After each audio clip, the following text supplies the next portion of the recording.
that are already initiated, you should already know what this is. And for those of you that aren't, just chill. See, we're going to get down to the other stuff here in a second. But what I'm always trying to get everybody to understand is everything is vibration. So, before we do anything else,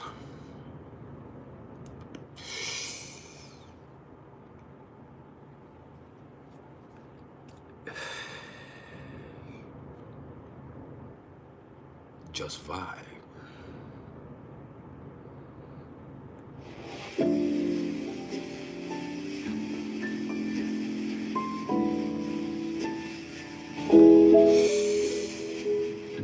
Everything is vibration.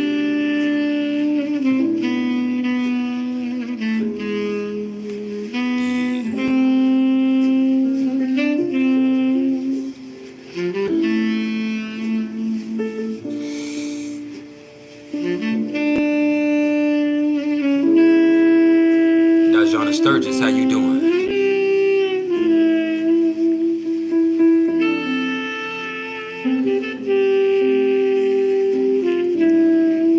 It's hump day.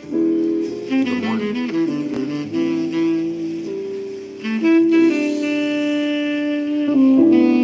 You get to wake up to this.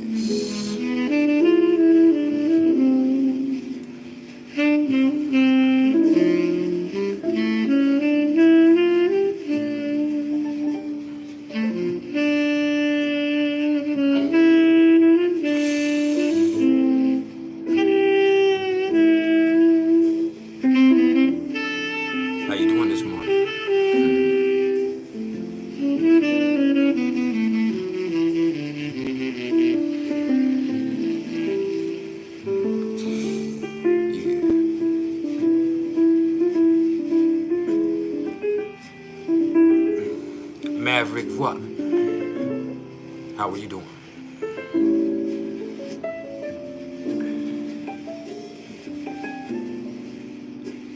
I'd like to welcome you to something priceless.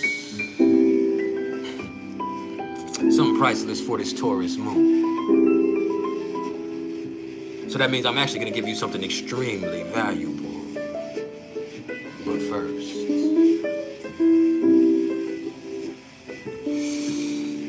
we vibe.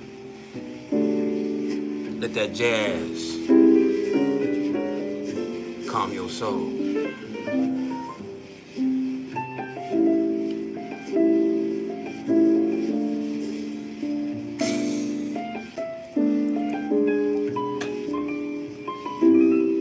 This is where you have to make it worth it.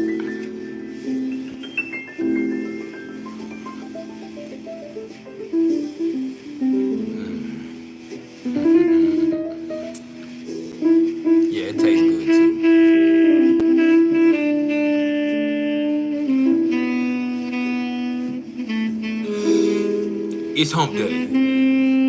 So the floor is open for whatever questions you have about astrology or numerology or intimacy or infidelity or insecurity or anything else that helps you understand yourself and energy better and thus raise those vibrations.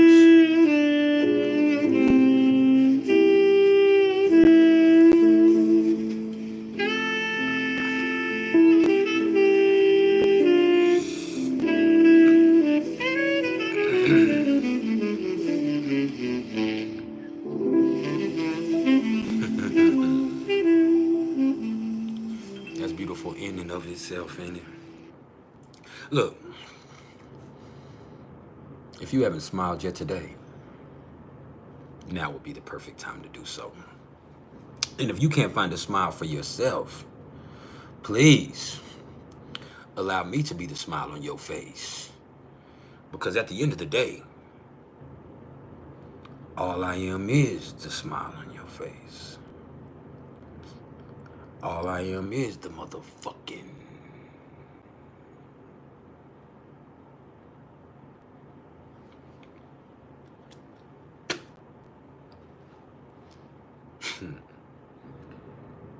vibe.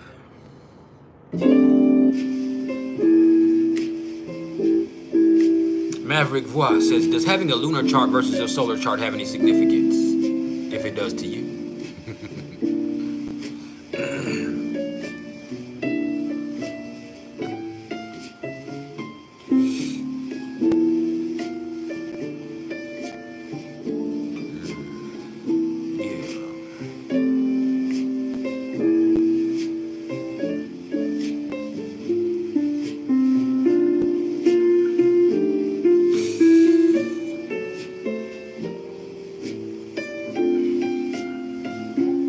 Sometimes all you need is a little jazz. You need to just let it sizzle in your spirit.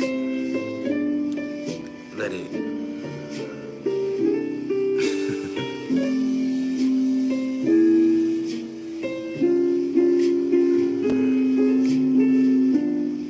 Just let it seep in.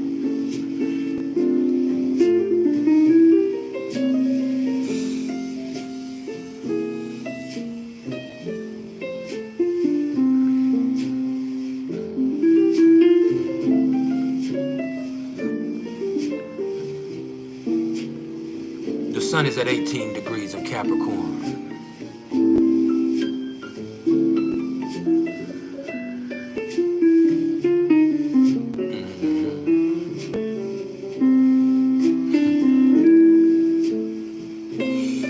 Yeah, we got work to do. But I ain't trying to move unless it's worth it.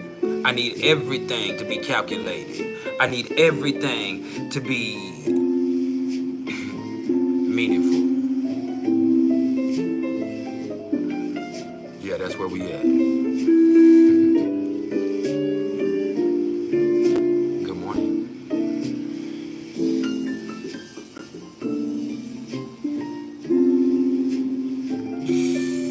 Yeah.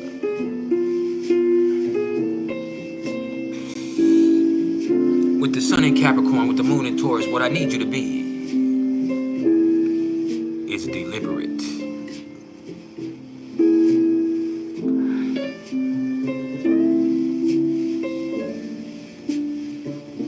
Just a second.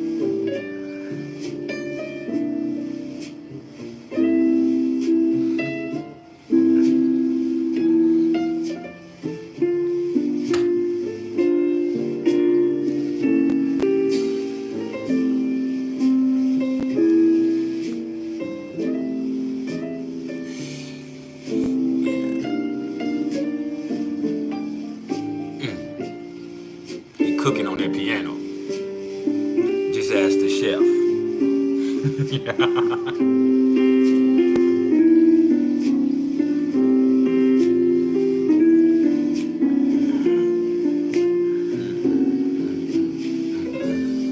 Now,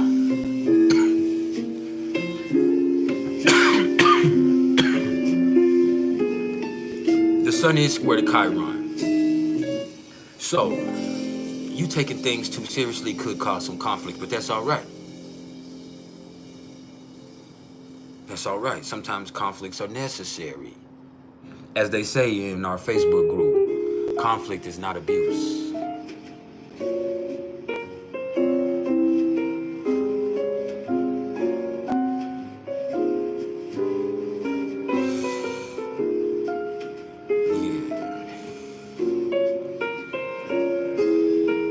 Welcome to the vibe. Now, if the sun is square to Chiron, that means it's also square to the black moon Lilith. So there is a whole cardinal T-square in the air. And it's activating people's trauma, activating people's codependency. See, people start to think, man, I can't do this by myself. You start to stress about bills a little bit. You start to stress about the moment. But you can't. You've always had everything you need. The strength resides inside of you.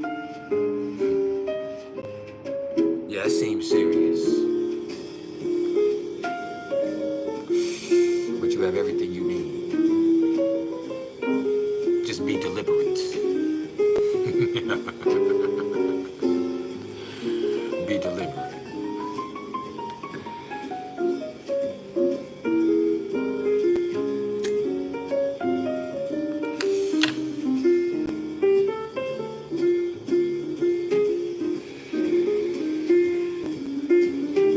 It's funny, being deliberate and to deliberate are two completely different definitions. And I can always tell.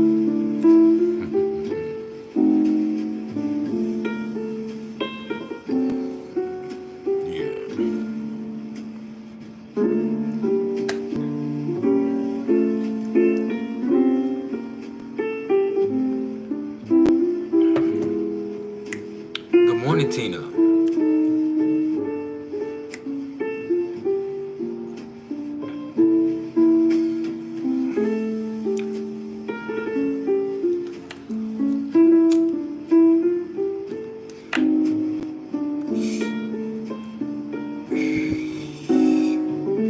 Is it true Libra rising of me that I have to have a matching light or two to the outfit? Oh man. When I tell you I'm matching all the way down to my socks, I ain't bullshit. Blow TV, what's up?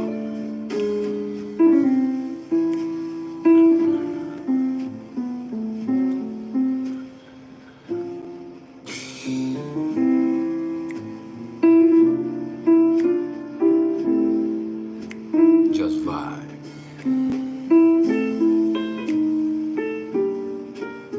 I'd like to welcome y'all to the place where the vibe originated from. This is where, no, actually we got started at the table.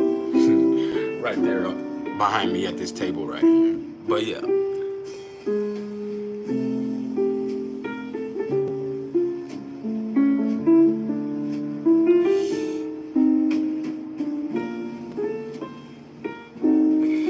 Actually, I recorded my first video standing over a stool in my bedroom.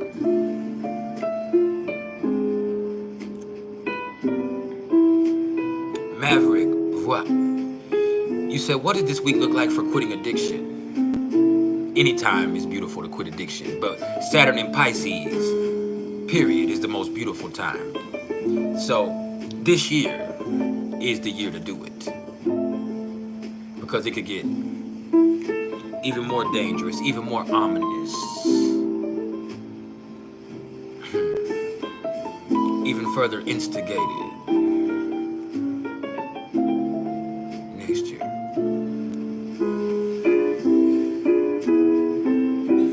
I do want to warn people that with Saturn in Pisces, the things that you do ignore now will become an active problem when Saturn gets to Aries.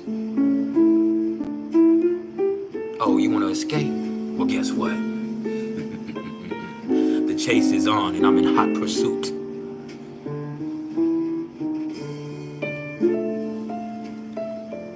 Welcome to the vibe. Good morning.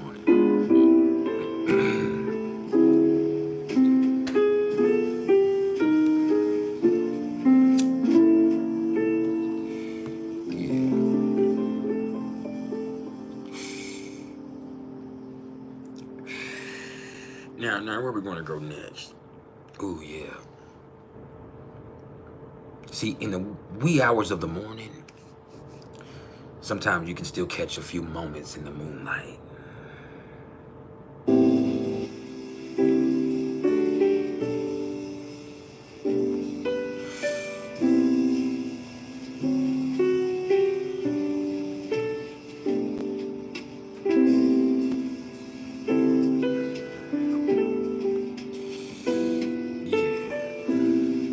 What's up, man?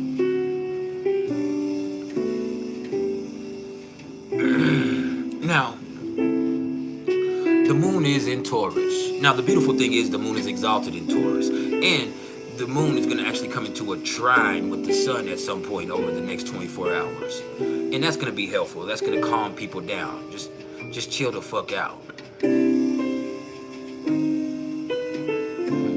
Just make sure it's worth it.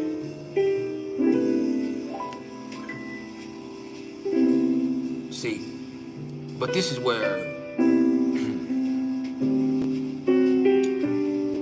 you have to comfort yourself, and you have the abilities to do so. The moon is exalted in Taurus because of the calming effect, because of the stability. And so, we got this jazz going this morning. I just want to calm you down.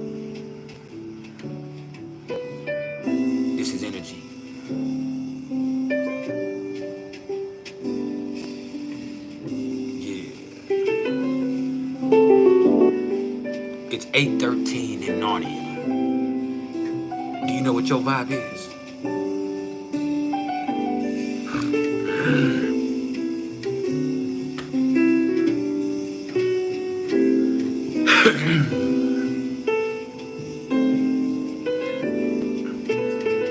Smile right now.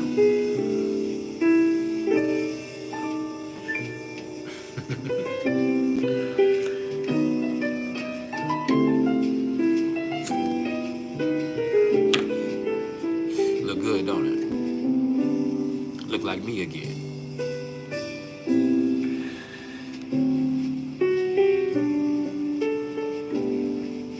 I feel like me again.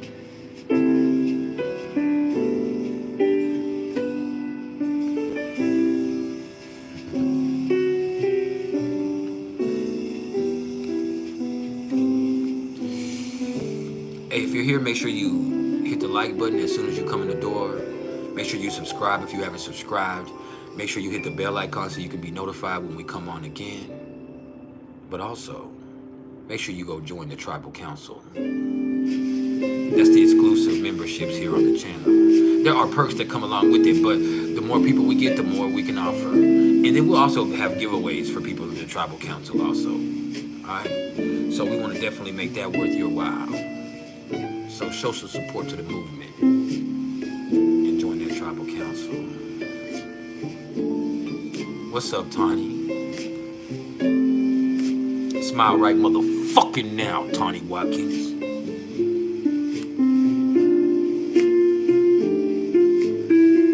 Shout out to my brother Beats by Bless Zone Out Music.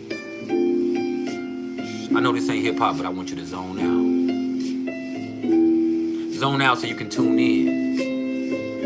Zone out of the bullshit and tune in to you. The floor is already open. I'm going to talk about the transits, you know, in passing, but really we're just vibing here. It's hump day.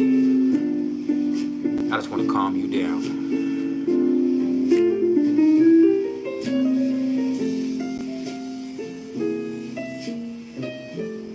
I know we just listened to this, but this is probably one of my favorite jazz plays. Man.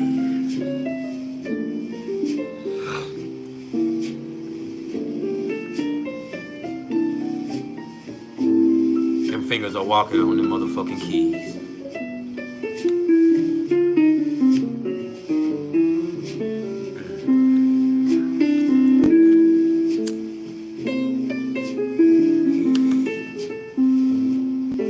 You gotta be careful, negativity will bring you to your motherfucking knees.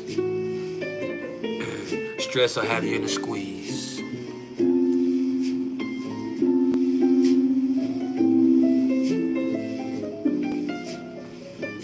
Not me. I'm just gonna keep this smoke in the breeze.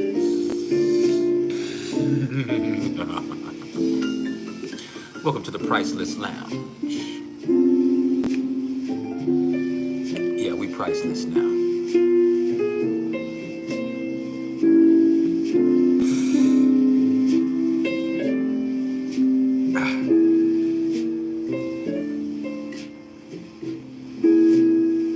Let's keep it immaculate.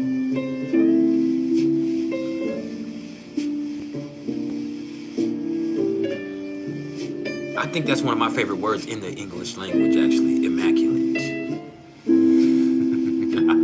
Not perfect. Immaculate.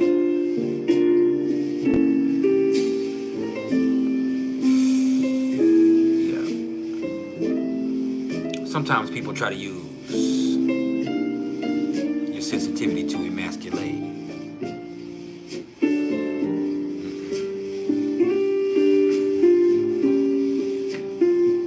Shout out to the Batty Beretta. Shout out to my boy Jay Ski.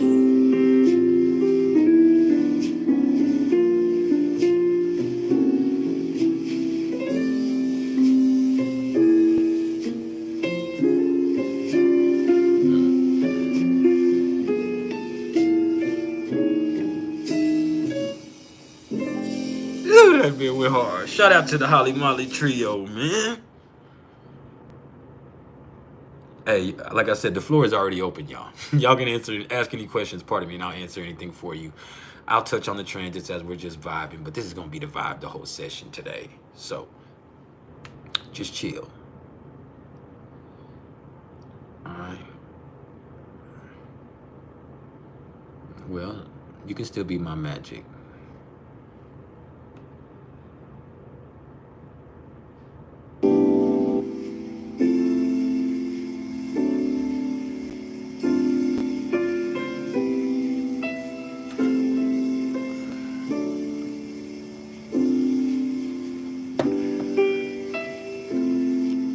Because you'll always be Cherie to me.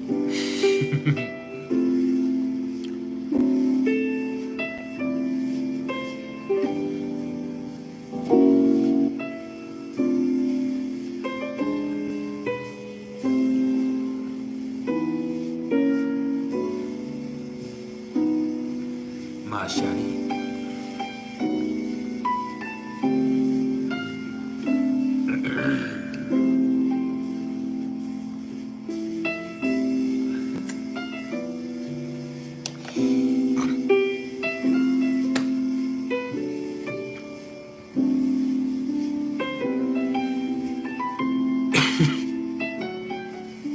Sorry, I was sitting here, I was thinking of a joke.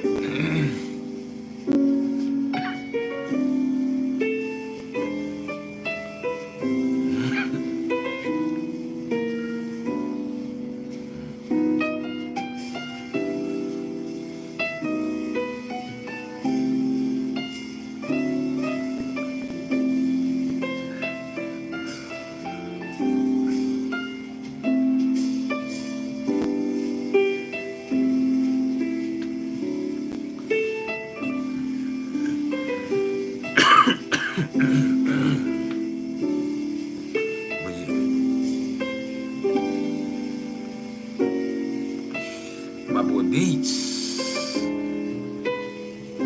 Hey, we're gonna play nothing but beats by Bless Zone Out Music. I might put some of my stuff in there too, but we're gonna be on beats by Bless Zone Out Music on Friday. I promise. And I have to record my numerology video today. I tried to do it yesterday, but I just couldn't get it. I tried and tried, and maybe I was trying too hard, but it just was very difficult for me to get into the groove of recording yesterday. So yeah, I had to take another path with that.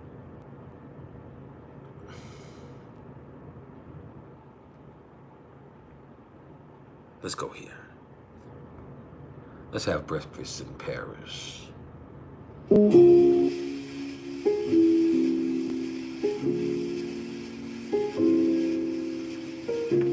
No, I mean, I'll do it.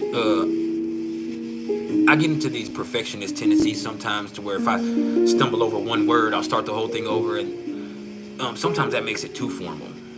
And so I probably need to just do it instead of trying to make it perfect or keep it immaculate. Maverick Voir, you said with Saturn in Pisces, that would mean that for you, being that you have your... Hold up, that doesn't make sense. You said with a Saturn in Pisces, what would that mean for being that you have a natal Mercury in Pisces? It just depends on if Saturn has aspected your Mercury or not. But Saturn's going to be aspecting lots of stuff in your chart. It's going to aspect anything that's a water placement, anything that's an earth placement, anything that's mutable. So, I mean, when you see those type of things, you don't have to just look for what it's going to do to Pisces placements.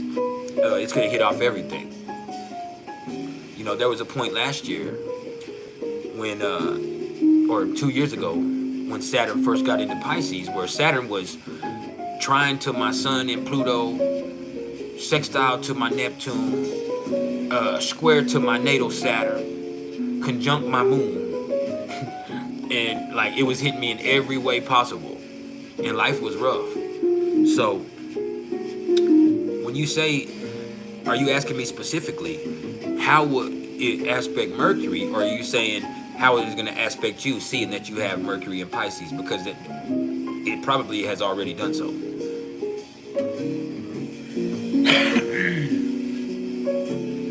I dropped my lighter. Hold on.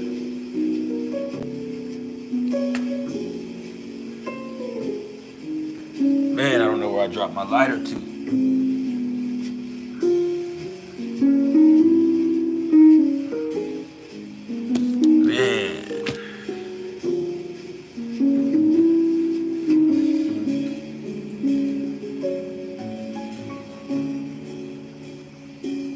Yeah. Yeah, we are.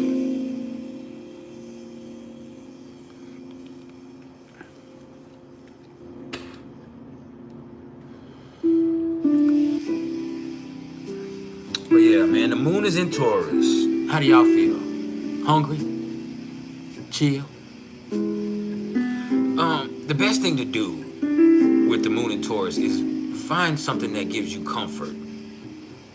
Something you enjoy, something you value even, and do that. If in any way possible that you can do that, do that. Watkins Cat House, you said Synastry. What if someone's Jupiter is in your 8th house? That's interesting. That could, I think they could teach you a lot about yourself. That could really, the positive experience that you had with them might evoke changes. They might save your life. That's also something that's interesting when I look at that. That's what Spirit just told me, crazy as it is. And I say Spirit because that's something that just I wouldn't normally just say, but it just seems like, no, it might save your life. Something that just came up. And so yeah, it might save your life.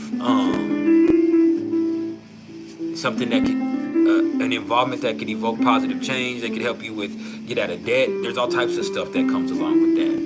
Somebody's Jupiter being in your 8th house could be very beneficial for you. If not just as protection, as a shoulder to lean on in a time of crisis. You get what I mean? That's going to be something that's very helpful in a time of tumult in your life. So make sure y'all hit the like button as you come in. Make sure y'all hit the super sticker, the super thanks, or the super chat. Hit that Cash App that's pinned right there in the chat. Because I'm going to be here doing my thing. And also make sure that you're respectful of me. As I'm answering these questions, I'm vibing too. So I might miss a question, but that doesn't mean I skipped you or ignored you. It just means I missed your question. So all you have to do is ask the question again or hit the super chat and I'll never miss your question. All right? But I'm never going to ignore you deliberately.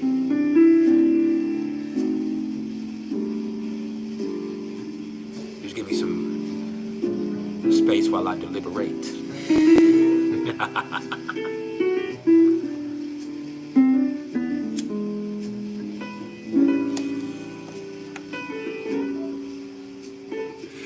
Excuse me while I take some liberations or some libations.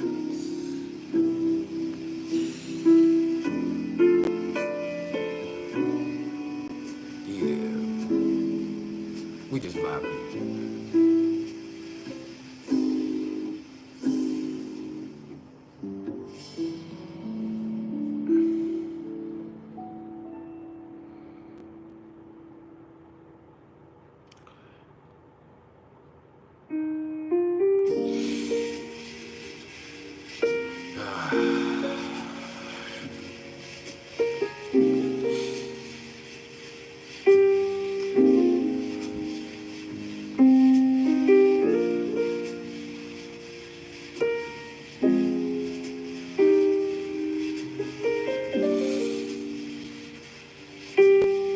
Watkins Cat House, could you please kindly show LLKVLLLA the door? They're obviously in the wrong place, playing with the wrong person, on the wrong type of shit. Cause see, this is priceless knowledge of self.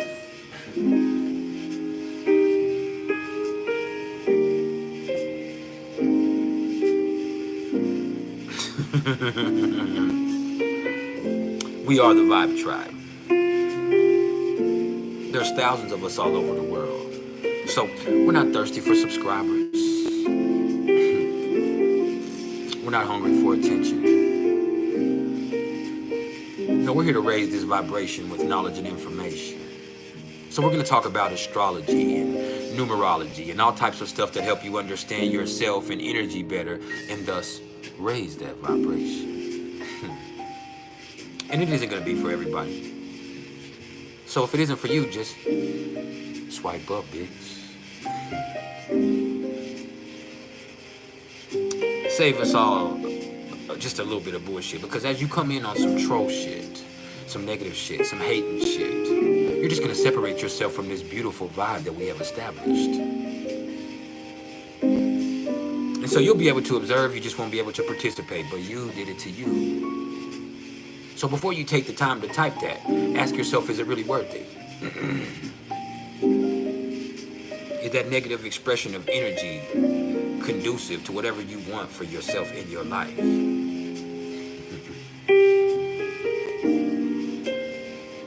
Because I'm not going to entertain it. Not today.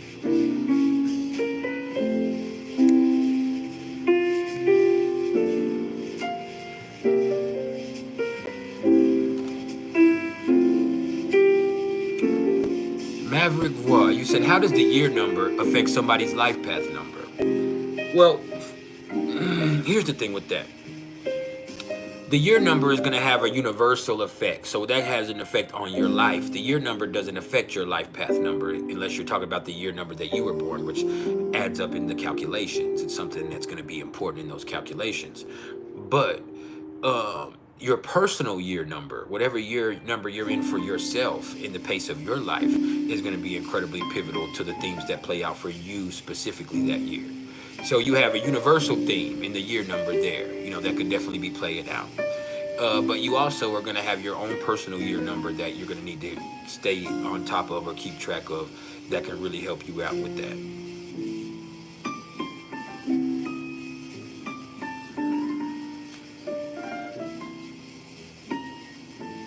No, this is the Derek Hines trio. This is not Cole Pierce trio. Maybe the one before this I didn't pay attention, but this is the Derek Hines trio. But they can still be playing similar pieces. It's called Unspoken Love.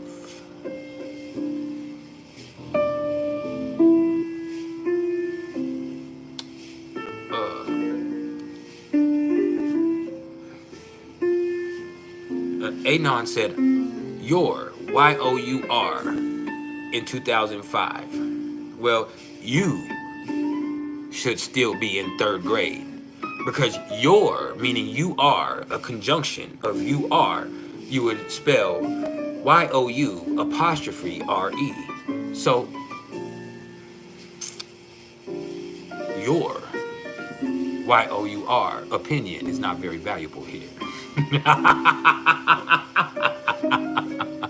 You fucking with the wrong one, family. Just smile. This is energy. Let this Taurus moon calm you down. That negativity isn't befitting of anything that we're doing around him.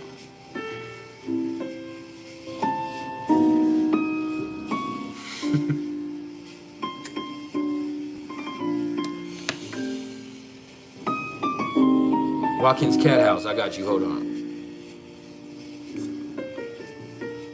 Watkins Cat House said,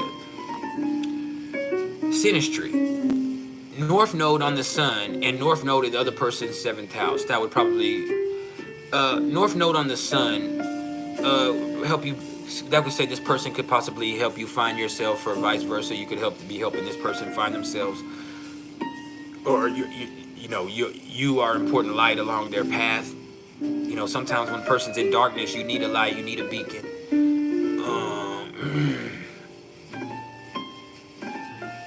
And then, as far as the North Node on the other person's 7th house, that would probably mean that y'all were destined to be, in a certain way, either looking at it from a karmic standpoint, y'all were destined to be in relation to each other or to be involved with each other in some way, form, or fashion. Or, alternately, it could just mean that this relationship is important in your journey. Doesn't mean that's who you're destined to be with forever. So some people get that twisted. So when something's karmic, doesn't mean it's something that has to be eternal. This could mean something that this is an important lesson you need to learn. And so that would just put on karmic implications on everything. When you have those North Node connections, it's like, okay, this is something that is either helpful on your journey or pivotal in whatever is playing out for you.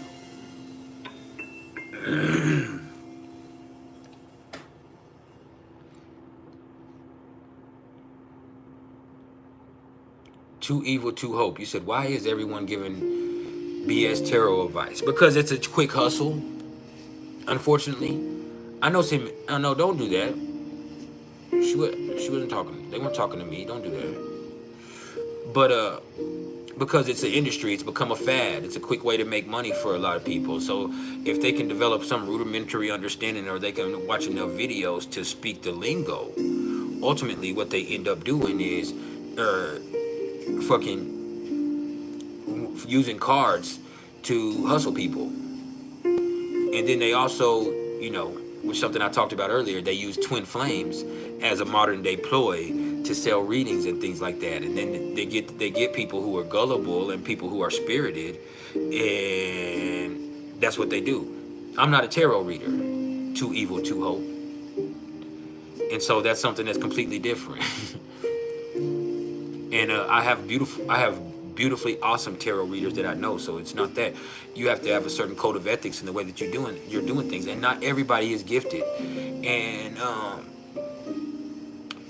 some people have seen that this is something that they feel like they can do from the comforts of their home, and some people are delusional enough to believe that this is something that could play out for them. But I do know some amazing tarot readers. My sister, Queen Machete, is an amazing tarot reader. But yes, I'm not a tarot reader.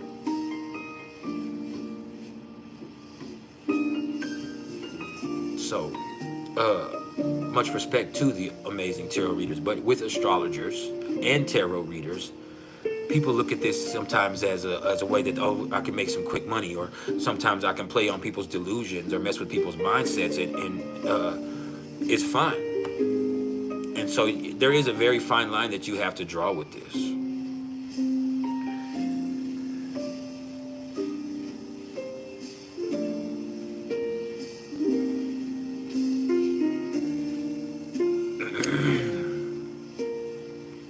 A very fine line.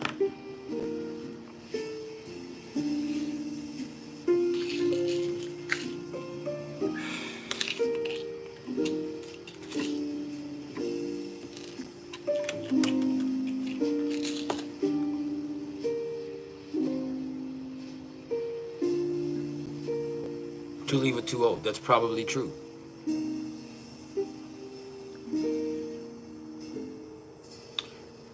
I don't think that's wise. I think that brings bad energy. If you are doing tarot, stealing your deck probably brings bad energy to your deck.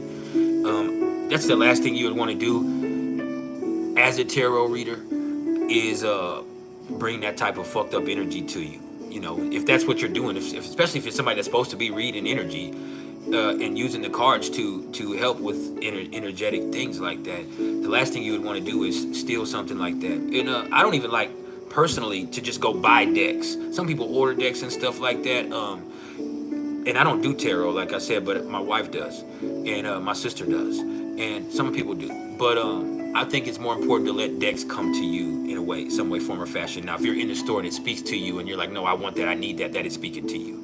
That is coming to you. But just going out and just doing all of that different stuff is not something I would do. But that doesn't mean I know what the fuck I'm talking about that either. And so I'm not a tarot reader. But from my perspective, when you're dealing with anything energetically, the last thing that you want to do is steal it, or bring any type of negativity or anything centered around that's not honorable and openly energetically positive.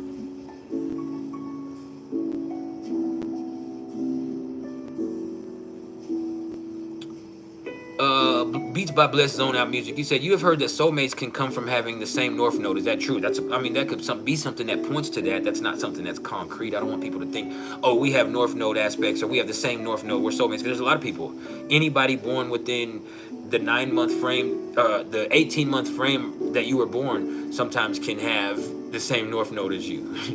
You get what I'm saying? So that means anybody around your age that is that is the exact same age as you, or anybody that's 18 years younger than you. And so you can't use that as a determination. But when there are things going on with the north node, I would say that is something where you should pay attention to whatever's going on with them, because there is the possibility that there is something karmic happening.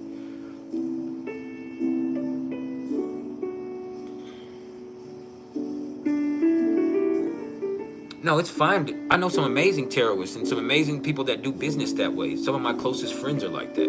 Like I said, my lady does tarot. She doesn't sell readings, but she does it personally for herself. And my business partners do tarot. I just don't do tarot because I have Sun opposite to Neptune, and I think that I can project and feed into things the wrong way in that way. So I need to trust my feelings. I need to trust my sensitivity. I don't need to add another variable into the mix, because that as soon as I add another variable into the mix, that for me could be something that ends up being not helpful. So it's just a personal choice because I understand my own energy.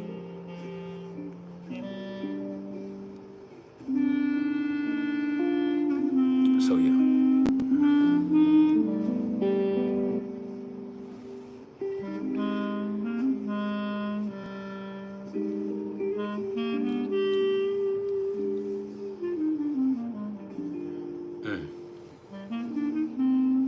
That bit right there. I really like that.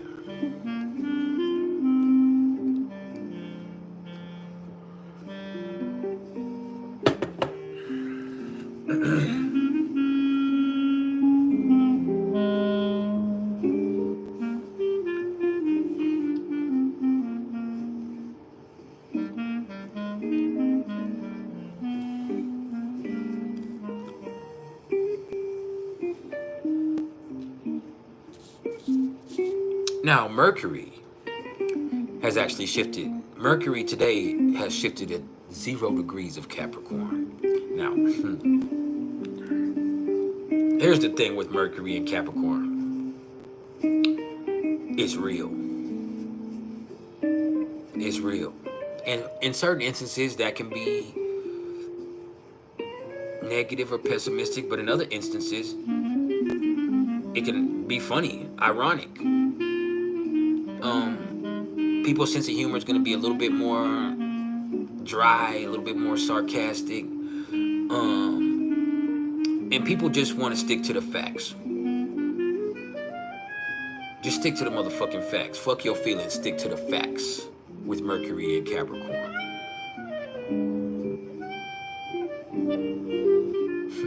Let's keep it actual, factual.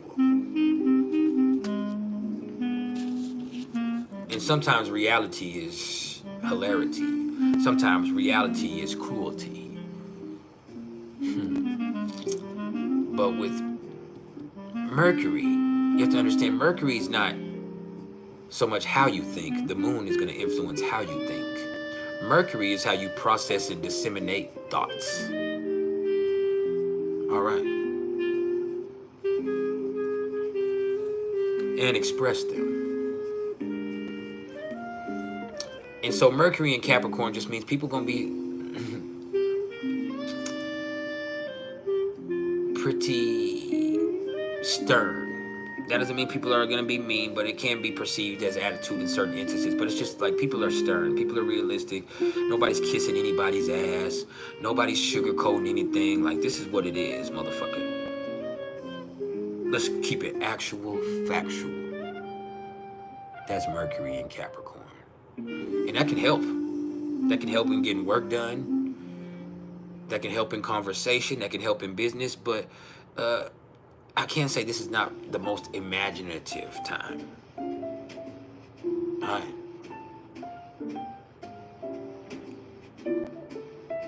Ooh, I love that.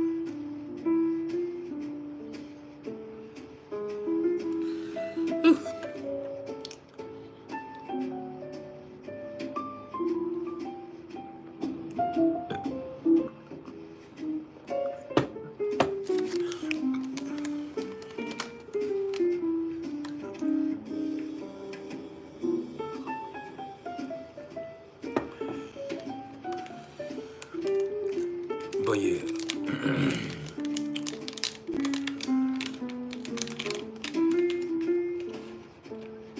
Yeah, I have Sun exactly opposite to Neptune, and I just don't, for me personally, I don't think adding another variable like a tarot card or anything else as a divination tool is necessary, because my sensitivity is all I need. I am gifted in that way. Watkins Cat House. You said Synastry. Neptune and Saturn in the first house. That's interesting. I would say that person or you don't see it. Somebody, they're not seeing each other for what they really are, and it might take a while for them to really notice them, or that for that attraction to kick in. It's just not there initially, physically, right? But over time, that person grows on you, and you start to see them more clearly. You start to understand them better, and they become more and more beautiful to you. You get what I'm saying? Or vice versa.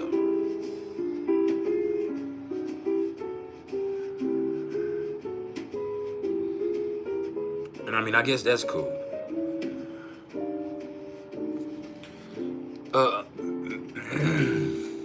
Pardon me. Hold up. Maverick, what? You said, what does it mean to have a Capricorn stellium in a water sign? As a water sign. It means you can have a Capricorn stellium. I almost have one. You know, I have a couple of planets in Capricorn. My Mars and my Neptune are in Capricorn. I think it provides you with some rationality. It gives you a sense of accountability. Even though you know you're emotional, you understand that, and it helps you be more responsible with your emotions with that Capricorn stellium as a water sign. And so I guess it can be very helpful, and you keeping it realistic and not being as delusional as some of the other water signs can be. But you also have to look, if you're having a Capricorn stellium, you're probably involving Uranus and Neptune and those outer planets, whether it be Saturn, Uranus, and Neptune, or Jupiter, Uranus, and Neptune. And so having those on those outer planets is a little different than if you had some inner planets up in there. All right, so I just think that you were born in a certain time to where if you're a water sign and you have that Capricorn stellium with those outer planets, it means you were kind of born where you can't, as emotional as you are, you can't really identify with those feelings in a way that's really healthy at first. It takes time, you know, because the times you were born in, that's just not socially acceptable.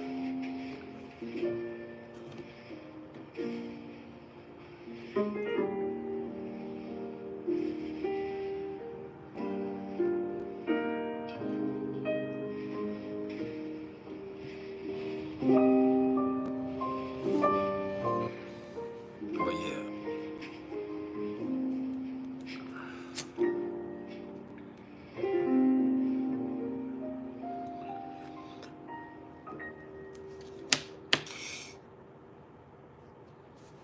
Hit the like button if you haven't done so yet. We vibing in this thing. In this thing. Smile right now if you haven't smiled yet today. Now I'm gonna smoke this one with a touch of class. I'm gonna put it right here like they did in the old school.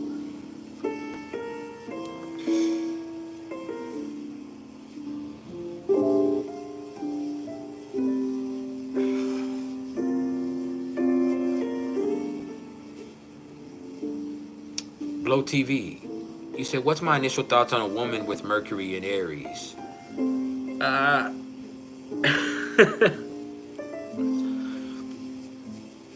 Their honesty and their openness is appreciated. But sometimes if you're older and you have a more traditional sense, you can be like, man, this motherfucker here is not ladylike. You did. They say, you don't have to be cussing everybody out. You don't have to say everything that's right on your mind. You have no tact. But the intuition is going to be, that intuition is going to be scary. But that honesty, while refreshing at first, there's going to be some times where you're like, hey man, you gotta tone that down a little bit. You can't say the first thing that comes across your mind all of the time, and they do and will.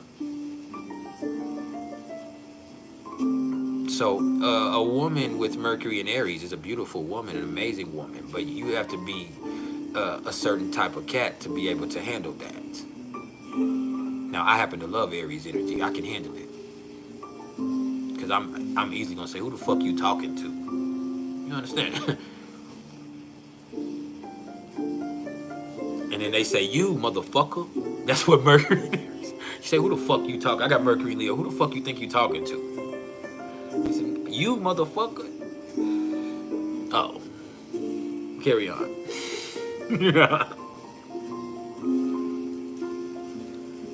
What's up, Queenie? How you doing? What's up, Queenie?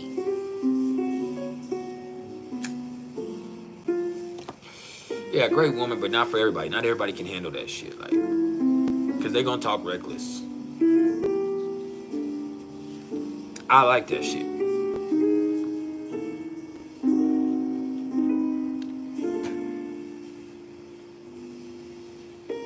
Juno conjunct Lilith.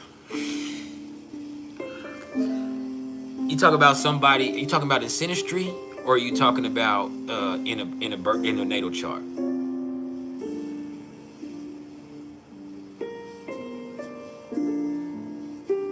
Are you talking about a connection between two people, or are you talking about this being a natal placement? Juno conjunct Lilith in Synastry is easy. I think in this case, sometimes what you need is somebody to set you free. Sometimes that's what you need, is something or somebody that can set you free. With Juno conjunct Lilith, that I would also say,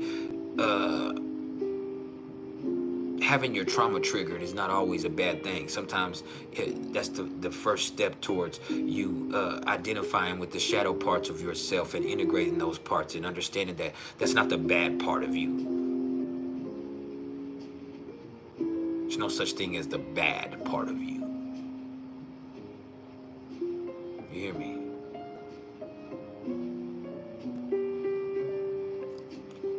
And then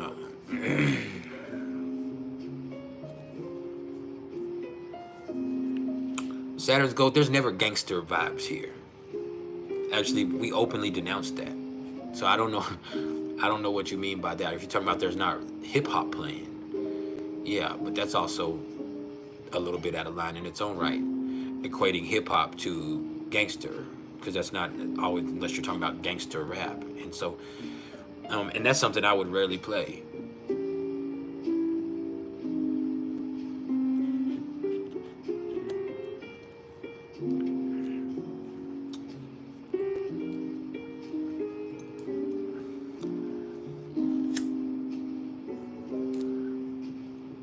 Happy birthday. Juno conjunct Lilith also, that could point sometimes to what you need is something that makes you uncomfortable.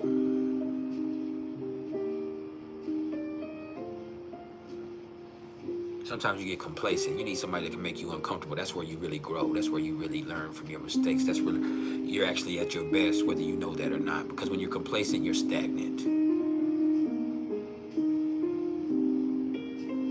So that's where they go with that.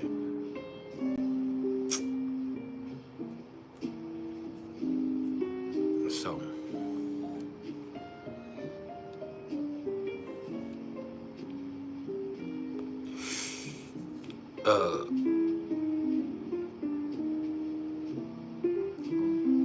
Brevo the Fang Lightning Bolt.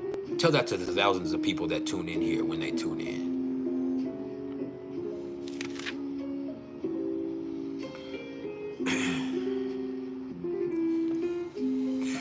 Now, Queenie, you said if someone's Venus in your 12th house, they're gonna hurt you? No, make you hurt yourself. They not gonna hurt you. You hurt yourself. When it's the 12th house, it's what you do to you. It's not what somebody else did to you. It's what you do to you. The 12th house is self-undoing. Send you the link to join what?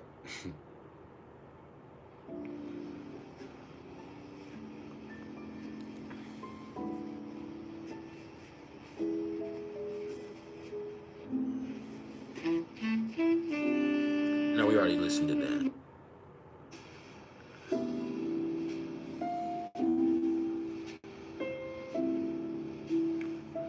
What is the first thing to study if you want to get into astrology? Your moon. the moon. But yeah, study the moon. Study the lunar cycle, study the moon, and then also study your moon sign and the things to your moon, and that opens up because that tells you about who you are inside of yourself, and then relate everything else.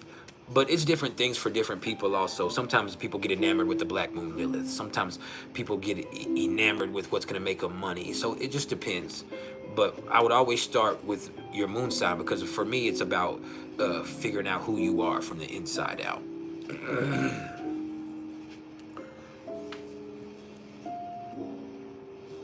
What's up, Heather? Oh, I don't. You have to show. They have to show you how to get to the tribal council, Queenie. I think you just find the join button somewhere on the channel. Go somewhere on this channel, somewhere on this video. There should be a button that says join somewhere, and you would just join. I think it costs like $5 a month, but that would be incredibly helpful and appreciated.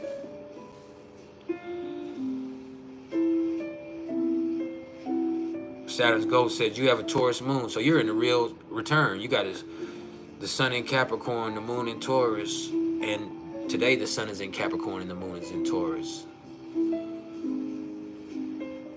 So that's beautiful. Why do they associate Lilith with the moon? They're not associating Lilith with the moon. They're associating the black moon Lilith as the dark apogee of the moon. It's a point in the moon's elliptical, or it's an aberration, as they say, that you would be able to find using calculations astrologically. But it's also kind of been proven.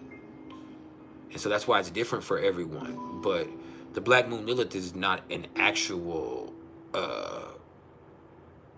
placement or planet or body. The black moon Lilith, and there is Lilith, the asteroid that they say, but that's inconsequential. When they're talking about Lilith in astrology, they're usually talking about the black moon Lilith or Hecate. And this right here is just a point in the moon's orbit, per se. It's the dark apogee of the moon. Just so we know.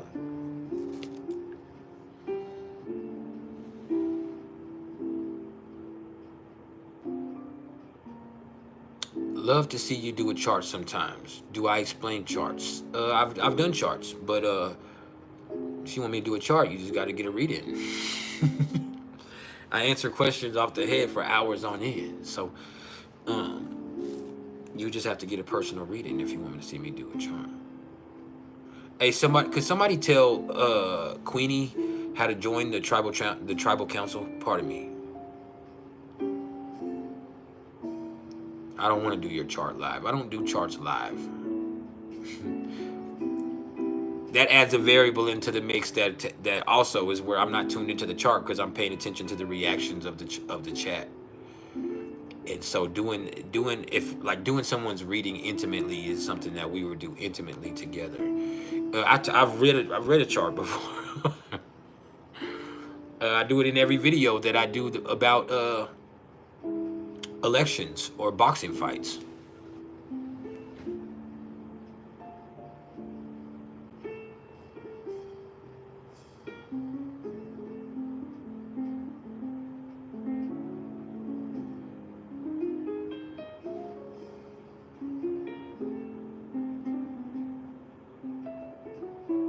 But yeah.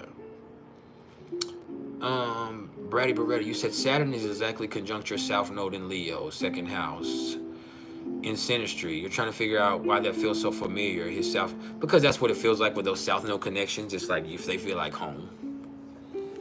Y'all are comfortable with each other naturally because that could imply that y'all have those connections from previous existences, or y'all have previous karma with each other. It doesn't mean that y'all are necessarily destined to be involved in this life, but it does mean that y'all have a certain level of comfortability energetically, because there's that instant level of recognition that comes along with souls or energy being attracted to energy that it is familiar with.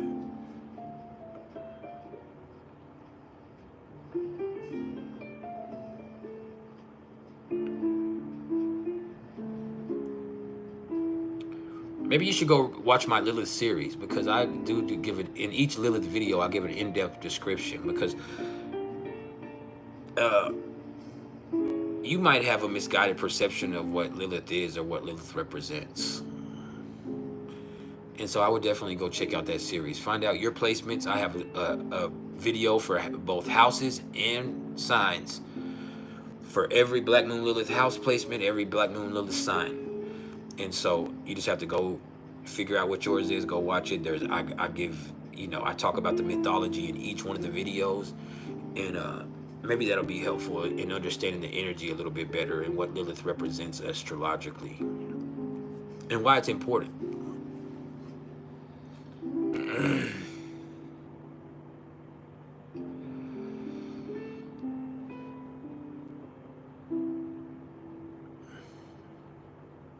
So yeah, I think I'm coming down with a cold and I'm not happy about it.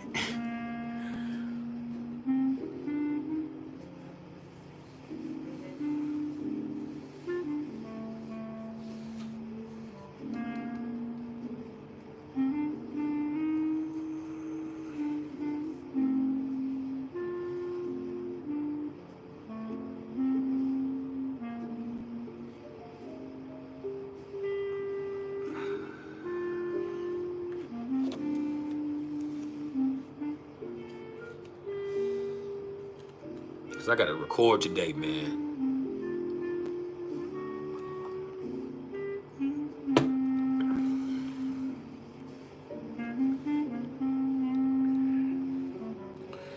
So, Mercury is square the North Node. I think you can limit yourself. I think that really boils down to you limiting yourself. Like, you thinking pessimistically and you limiting yourself, thinking I can't do this, or this is not possible, or this is, and so you can't do that. You just have to do it.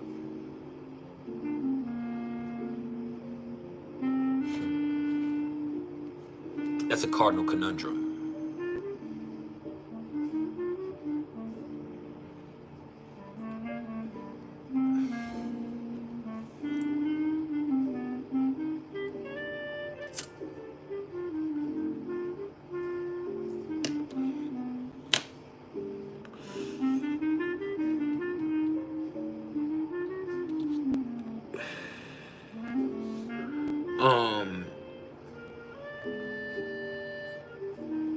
No, Venus. Let's talk about Venus too. Venus is at 5 degrees of Pisces. More than anything else, with Venus in Pisces, people are not sweating the small stuff. And that's just an extreme help in keeping things harmonious. You can look at the interrelational stuff that comes along with that, but plain and simple, Venus is exalted in Pisces because you're keeping the main thing the main thing.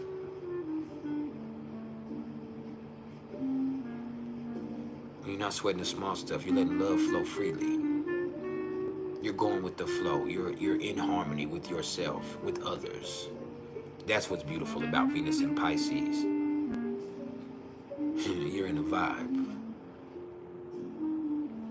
What's up, Serafina? How you doing?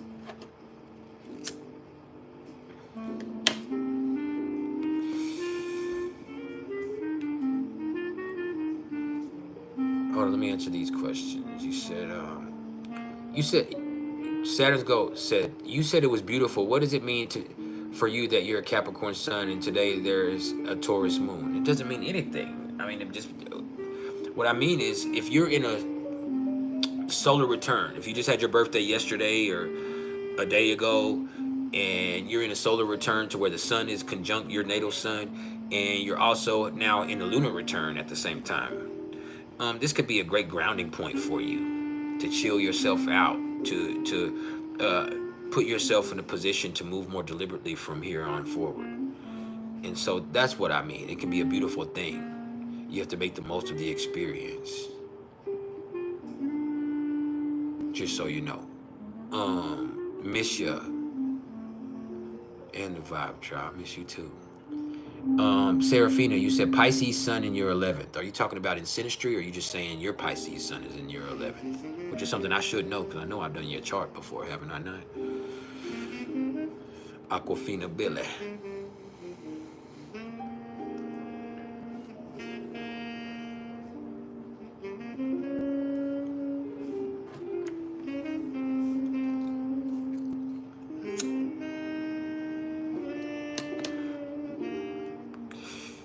Oh, you're just saying that you have that. Yeah, Pisces sun in the 11th.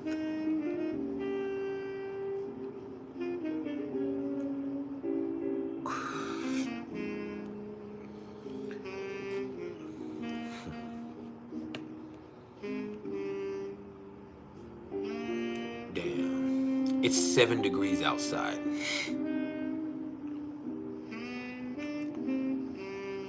Hell no.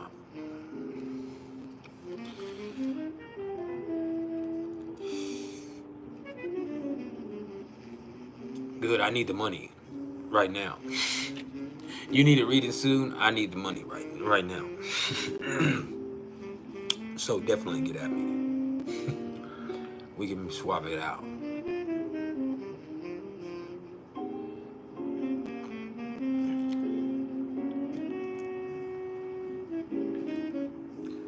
Venus is also my chart ruler. Being a Libra rising.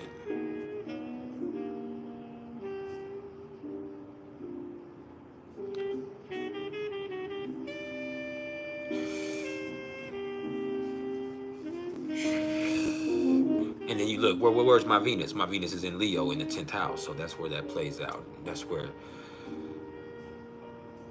that confidence comes from.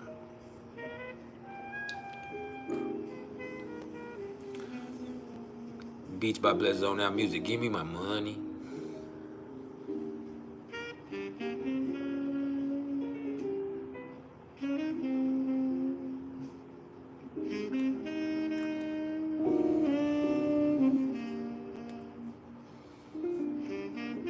Thank you, Kamal.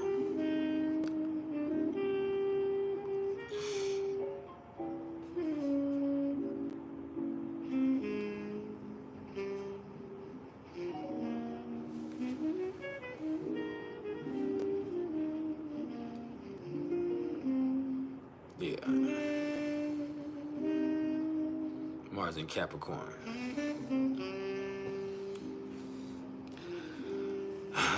Sometimes I go too hard, bro, and I work way harder than I'm working smarter with that Mars and Cap, because mine's retrograde. So sometimes I just be like pushing too hard.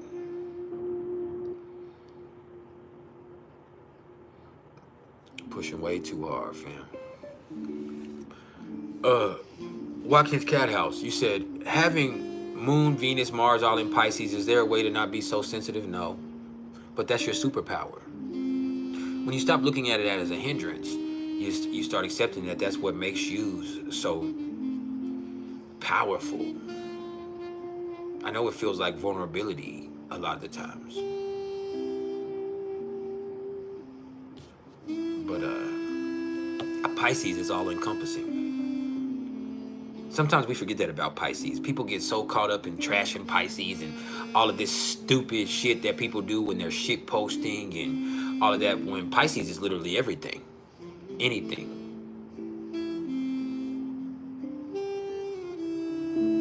And so people forget that.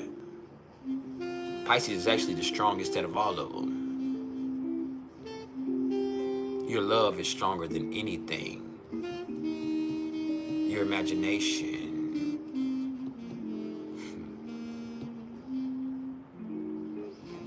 Your energy comes from a divine source. Sometimes we forget that because it gets confused.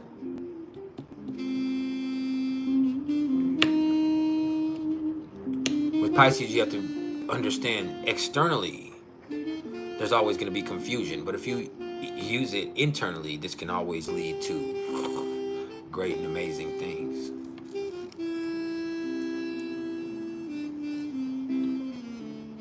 All encompassing.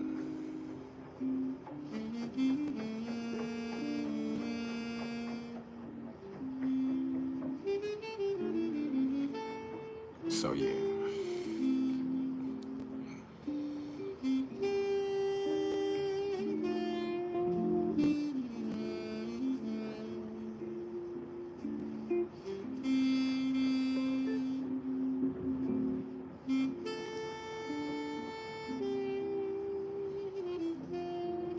What's up? I'm good. I'm glad you was led here, Miss Billy. What's up, Temptress T Enchantress? How are you doing this morning? Tina Claire Marie, you said, how does a final depositor affect your personality, your life, your goals?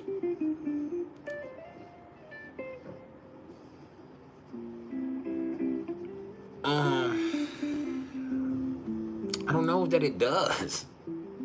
I mean, everything has a small influence. I just don't, like I said, as when I explained final depositors last time,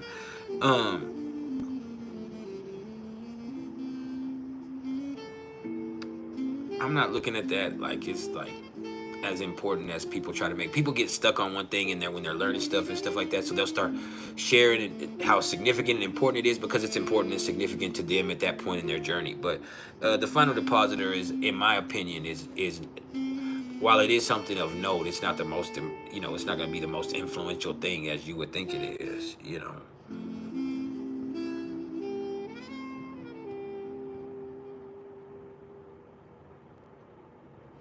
Hold on, I'm answering this text from a client.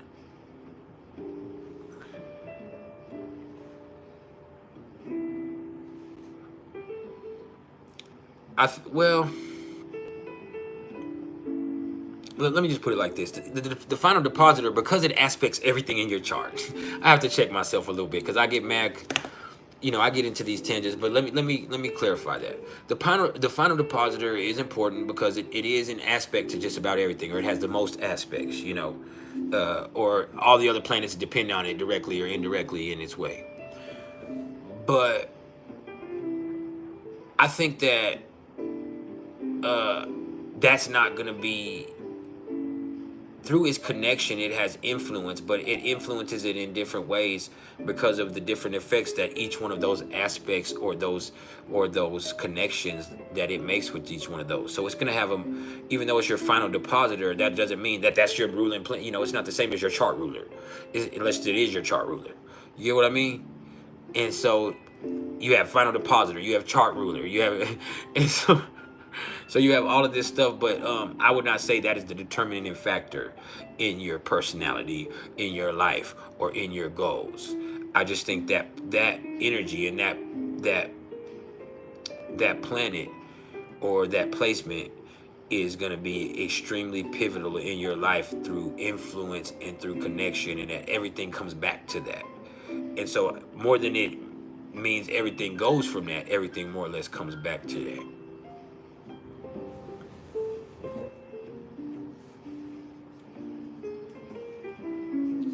I hope that makes sense.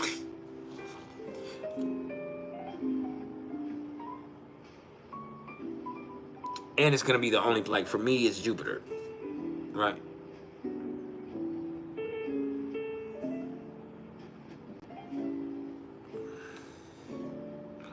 For me, it's Jupiter.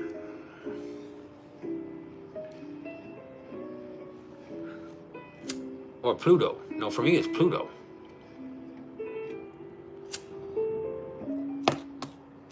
And Pluto is like, I am Pluto dominant. And when people say I'm this dominant, sometimes your final depositor is going to be that dominant planet for you too. I thought about it for a second. No, mine's Pluto, because for those of y'all that don't understand final depositors, final depositor is going to be the planet or the placement that everything has a connection to, or has the most connections to everything in your chart. But it's also going to have to be in its own sign. You know what I'm saying? It's the only planet that's in its own sign. So if it's Pluto, if it's in Scorpio, if it's Jupiter, hold on.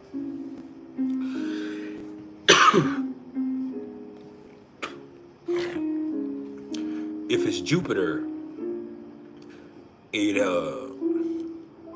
can't be it can be Sagittarius or Pisces. If it's Neptune, it has to be Pisces. If it's If it's the sun, it has to be Leo. You know, it has whatever planet that. If your sun is in Leo, and that's making the most connections, that's your final depositor.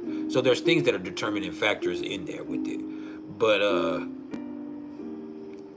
I guess Pluto does play a big part in my personality, but I would not say it doesn't play a big part in my dreams and my goals and all of that. It plays a big part in how my life has played out because of deaths and because of all the changes I go through and because of the intense stuff that I experience. But I think Pluto just adds intensity to everything in my life. It makes everything a little bit more intense for me.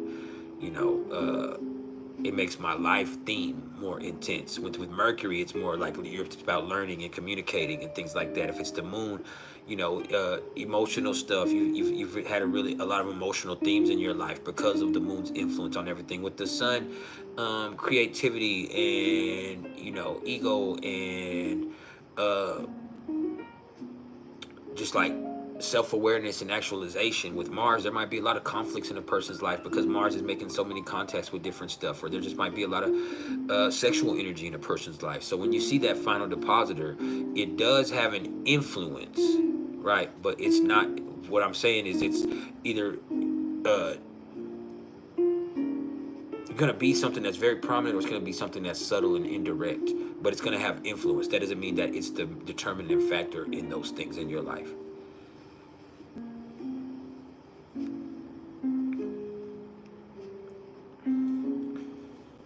Well, like I said, it has influence on your life. It doesn't color everything in your life, but it just sets a theme. Like I just said, it adds intensity to everything in my life. So I guess that makes sense too. But it's not the determining factor. You get what I mean? It's not going to overrule anything. It adds to it. It adds a certain theme to it. It colors it. Yeah.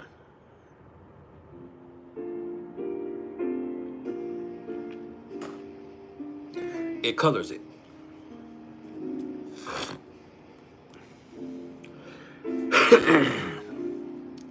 So yeah. Just a second.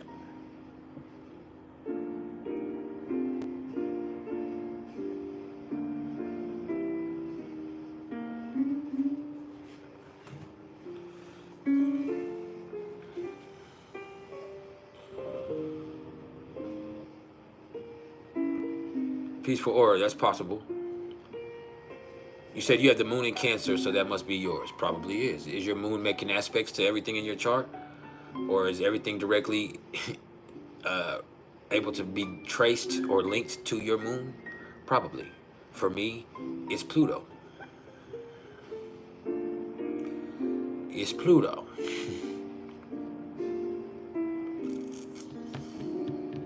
Jupiter's there, but it's Pluto.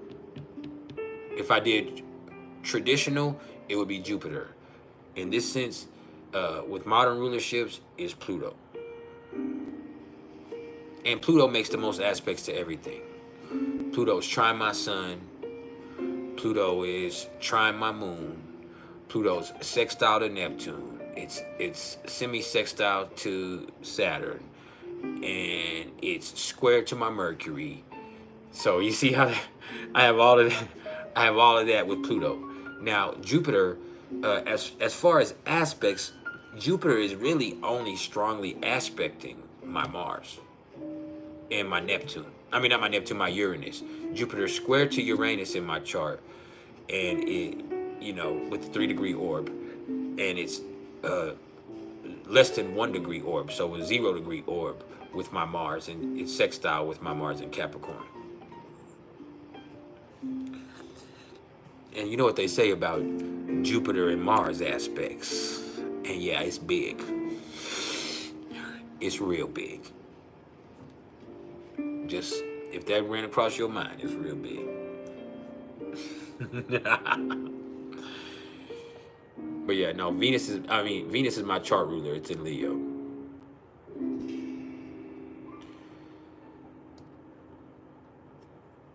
Yeah, your moon is your final depositor. Peaceful aura.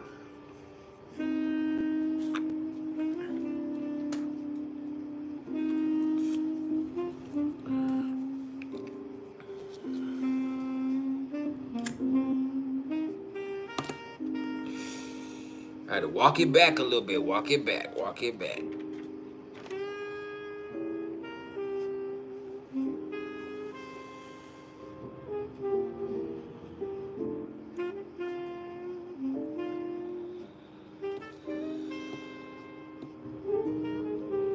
Could I please explain the meaning that for Venus to be my chart ruler?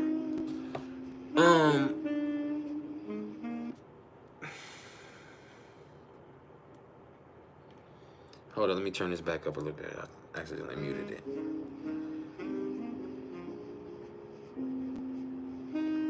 Well, with Venus as my chart ruler, first of all, Venus is my chart ruler because I'm a Libra rising, right? So in Western astrology, Venus is my chart ruler. In sidereal or Vedic, I'm a Virgo rising, so Mercury is my chart ruler. But we're using Western here, and so Venus is my chart ruler, and that would just mean really I have a Venetian theme to my personality. You get what I'm saying? And to my life even. Hell, my North Node's in the 7th house. But I do have a Venetian theme to my personality. I do use my charm more than anything else to get by. I'm very confident. It's because my Venus is in Leo. So you have to look where Venus is in your chart. When you say, well, Venus is your chart ruler, then what you're going to do is relate that to where Venus is in your chart. Well, for me, that kind of puts y'all out. When y'all see me, a lot of people, I mean, y'all know I'm a Cancer because y'all deal with me, and y'all know I'm a Pisces moon because I tell you. But most of y'all first see that Leo energy. Like, y'all know that. When you're dealing with me, the first thing you kind of see is that Leo energy, that confidence, that Venus in Leo. And so, what's up, DaY? But that's kind of what you see that comes from that. And so with Venus being my chart ruler, my Venus being in Leo in my 10th house, that's kind of a big theme in my life, my Venus in Leo in my 10th house. Me being the type of person as far as having a public image and a person who carries myself a specific way, having a person who cares about how I'm presented publicly, having a person who has a job where I deal with mostly women, and women are what help me in my life and in my job in a way because of the confidence that they have in me. And so a lot of that really comes out from in themes of my life and how that plays out. I get a lot of chances in life because of my personality. I've gotten a lot of second chances when I didn't deserve it. I've gotten a lot of opportunities just because of my personality and how charming I am, and how I look too, in certain instances. But I've just gotten a lot of help from that stuff because of Venus. And so with somebody with Mercury, they're, it's going to be different for them, and with Saturn, it's going to be different for them. With Mars, it's going to be different from them, But for me, more or less, I'm somebody who operates through finesse. And with Venus and Leo, I do it with style.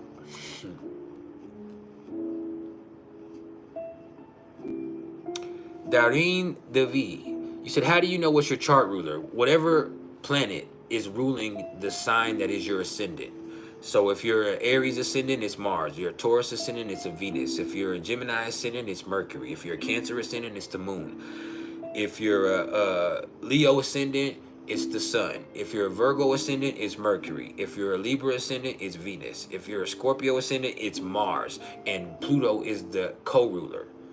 Pluto, Neptune, and Uranus cannot be chart rulers. They are co-rulers of those signs and modern rulers, but they cannot be chart rulers. Pluto, if you are a Scorpio rising, Pluto's not your chart ruler. Pluto cannot be a chart ruler. Pluto's not even a fucking planet. But it's Pluto. I love Pluto. But Pluto cannot be your chart ruler. Neptune cannot be your chart ruler. They are co-rulers, but not the main ruler.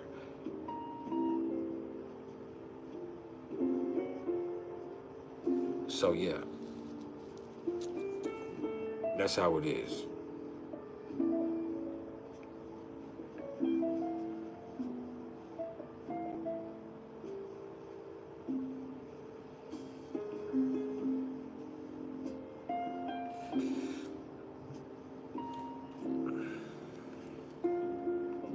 But yeah. If you're Sagittarius, Jupiter is your chart ruler. If you're a Capricorn, Saturn is your chart ruler. If you're an Aquarius, Saturn is your chart ruler. If you're a Pisces, Jupiter is your chart ruler.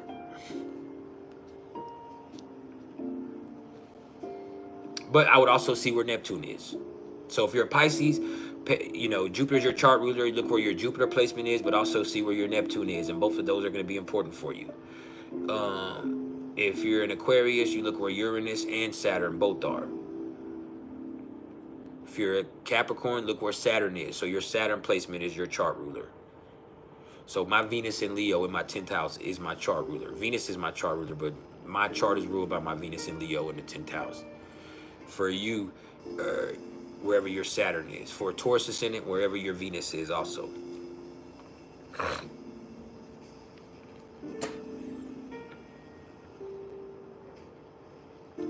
So yeah, I hope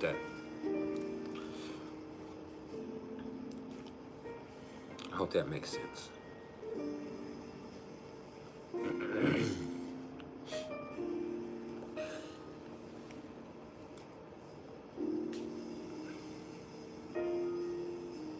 It's my pleasure. What's up, Bailey?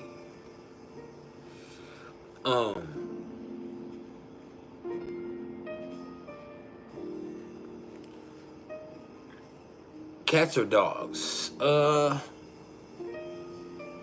Both in a way.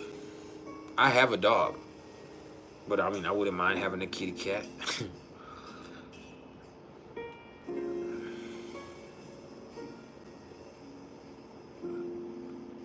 They're crazy. Ain't no Joyner Lucas here.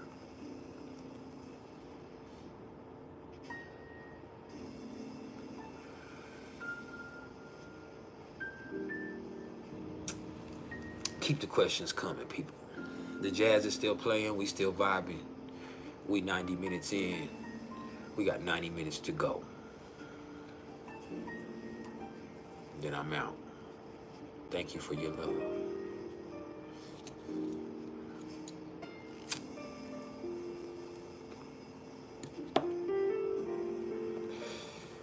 Peaceful Aura. You said, is Saturn in the 5th house one of those worst placements as it restricts happiness, love, etc.? You have Capricorn in the 5th house. It's not the best. I can't say it's the worst. The first is probably the worst. But in the 5th, it's just like you take everything too serious. It's hard for you to relax. More than it restricts love and all of that shit, I don't think it restricts love. Love is not the 5th house. It can... you can have problems with, you know, wanting attention, but more than anything else, you have a hard time relaxing and enjoying yourself. And you're always pushing. And, like, even when you try to relax, like, you're planning to this. And so if it doesn't play out as planned, like, that shit frustrates you. So it's just really hard for you to really relax. And that makes your life harder than most people's.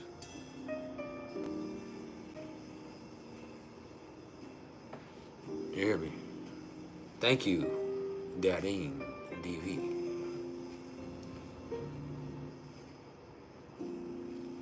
Nick Dalton says, Saturn in Leo. Yeah. I just said, yeah. That has to do with confidence. Sometimes it has to do with, like, feeling comfortable in your own skin and being confident as who you are, instead of putting on a show and exaggerating and shit. It's like sometimes you just gotta, like, you ain't gotta put nothing extra on it. Just be you. So just being comfortable, just being you. But that, like, means you're gonna have to deal with imposter syndrome too. So yeah.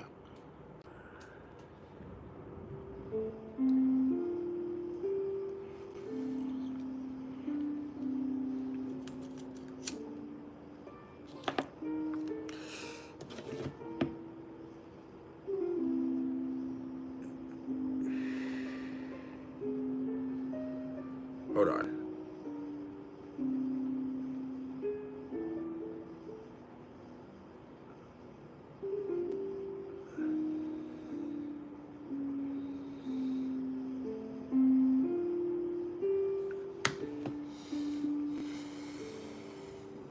But yeah, this is where we are.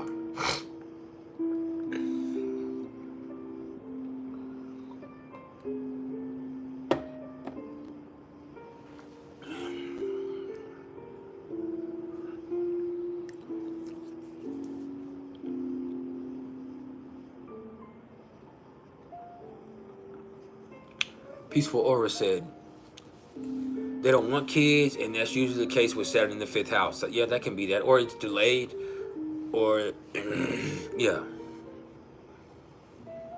I appreciate it, Scoop. Appreciate the Cash App love, whoever just sent that. Appreciate it, Scoop.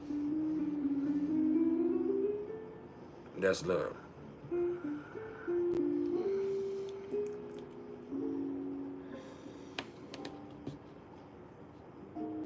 Dang, somebody just sent another Cash App and said, take off one item of clothing. What? I'm just playing. Oh, excuse me, man. Look, she said energy on that. Don't do that.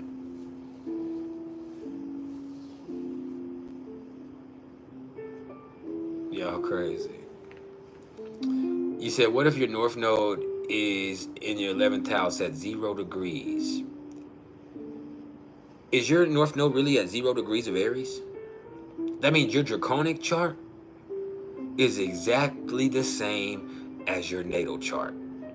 And that is something that is very rare. That also means you are who you are. Like your soul, this is who you are. Whatever you show, like this is who you are at your soul level. That's crazy. That's what that means. Your North Node is at 0 degrees of Aries, like in the 11th house. Is like you're unique, like you're very unique, and you are you, and you like there's only one fucking you, and you are the same as your soul is. Like you like in this life, you're just being you. That's why it's Aries in the 11th house. I didn't see no question on Cash App though. Ask the question. Oh, you said, what's the best way to get the most out of the upcoming Jupiter return? It's on your Sun, Mercury, and Chiron, and Cancer. Fuck with your family. Trust your emotions. Let yourself feel. Get back to feeling at home, you know, with you and in you, and you know, just make sure that you're that you're keeping everything positive and mending things with your family, and just embracing your femininity and your strength.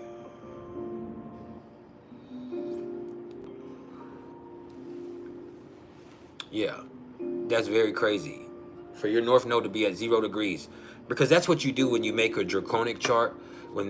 That's what they ultimately are doing, is saying, okay, this is your soul's chart. That's what they call it. This is your soul's chart when you get a Draconic chart, right? So what they do is they put the North Node at 0 degrees, right? And then when the North Node is at 0 degrees, wherever your other placements are, that's your Draconic chart. Well, your North Node in this life is at 0 degrees. So you are where your soul is. Like there's no differentiation. Like for me, my North Node is at 26 degrees of Aries, right? So that means my sidereal chart or my Vedic is at 1 degrees of Aries. So my sidereal or my Vedic is really me. You get what I'm saying? Like that's what I really am like, which is a Gemini sun in the 10th house, a Virgo rising, Aquarius moon in the 6th house, Mercury in Cancer in the 11th house, Venus in Cancer in the 11th house, Mars in Sagittarius in the 4th house, Jupiter in Aquarius in the 6th house, Saturn in Scorpio in the 3rd house, all of those things. So it's like my sidereal or my Vedic is really me, what my soul really is. Now in this life, I have in my Western placements, if you want to use the Westerns, I have a certain personality that I've put together for this life. My soul has put together for this life. My energy has formulated in this way, or aligned itself in this way to express itself in this way in this life. You get what I'm saying? Because your energy is still there fundamentally, because energy doesn't die. So what this would ultimately mean, if you subscribe to that, is that for me, my energy has decided that it wants to express itself in this way in this life. It's done this and this and this. So this life, we're going to play this character. We're going to do this role like this. You get what I'm saying? But fundamentally, my sidereal and my draconic are the same. So at my essence, I'm not far off from that. It's just Gemini sun in the 10th house, Aquarius moon in the 6th house, and all of those things that I do identify with subtly.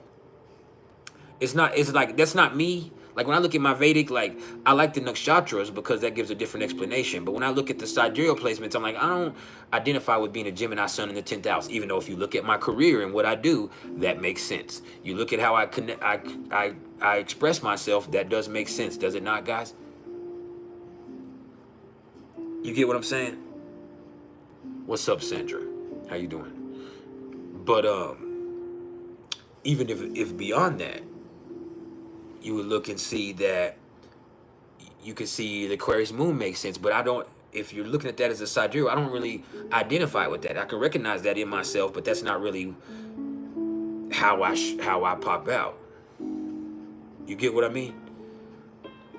You can also see that I'm a Cancer sun in the 9th house. Look what I do also. That makes perfect sense for what I do also. I'm here with y'all like family. I express myself emotionally. I'm also on a spiritual journey. I also am a mystic in my own way. I also am someone who has built my brand off sharing knowledge and having a tribe or a family. So you see Cancer sun in the 9th house, that's definitely what I'm about. You see Pisces moon in the 5th house, that's the natural gifts that I come to express with this. But it's also my sensitivity and who I am inside fundamentally, and inside of myself is how I express my emotions. It's how my imagination works. It's how I think. You understand? And then you see the Libra rising. Well, I just happen to care how I look. So I made sure that in this life, I put together something for a certain aesthetic. You can see the Mercury and Leo in the 10th house. I'm very confident and I'm very caught up in the knowledge that I have and the way that I express myself, which is great. But sometimes that also limits me and makes me have to be humbled.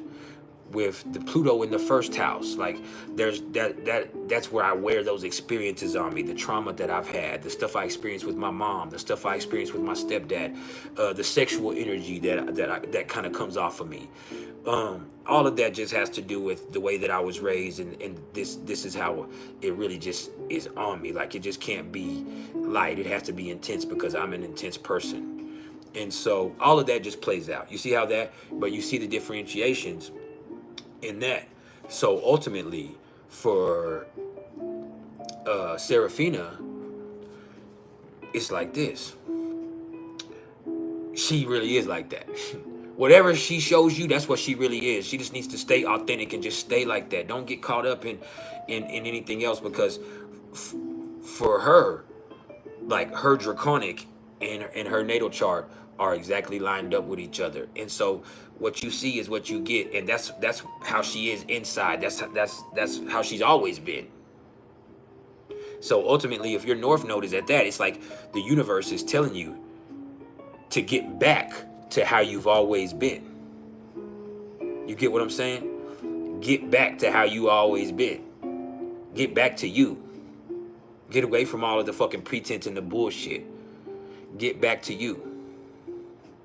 Your uniqueness, your beauty, your gifts, the divine energy that you are, because you are a Pisces sun in the 11th house also. And so as that Pisces sun in the 11th house, it's like all of those things, that energy. Let's remember that you are in essence just an energy. So yeah,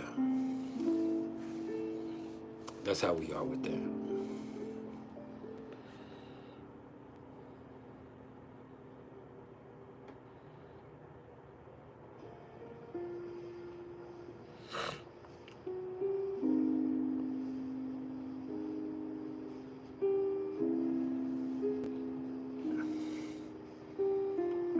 Is Hermetic the same as Draconic? No. Is Hellenism the same as Draconic? No.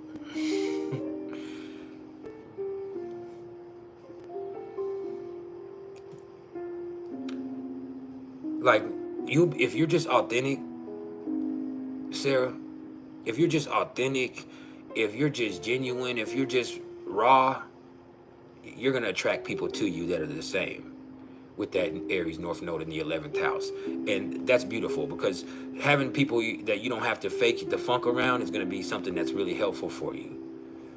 All right, you don't need to put on for attention. It doesn't have to be the aesthetics, because on the other end of that is Libra in the 5th house. You're naturally beautiful. You naturally get attention. This is what you do. This is part of who you are. You're fucking beautiful. You get attention. People like you. You're just cool like that. And so on the other end of that, if you just be genuine and be your authentic self, unapologetically, people will be drawn to you, because you're naturally like that. You're naturally cool like that. You're naturally somebody who brings harmony to situations. You're somebody who's naturally just beautiful, and you naturally get attention, so you don't have to do anything. They come to you.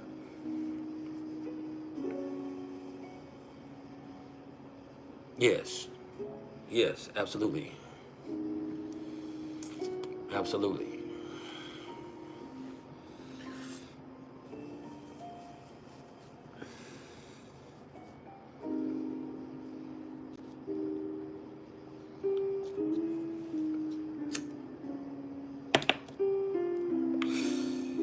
Absolutely.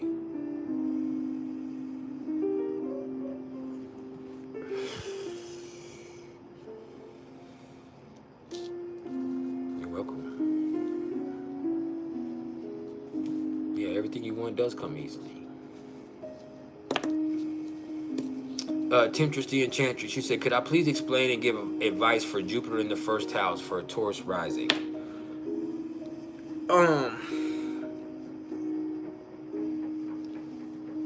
You need to build self-worth off your self-esteem instead of what you have. You have a common effect on other people. And so for you, you just need to value yourself. Value yourself and value what you are. Realize that your value is not measured by what you own or what you possess or your earning potential. Your value is measured by the the the, the value that you bring to the universe in and of itself. And so you just need to build your self-esteem off of who you are, not what you have.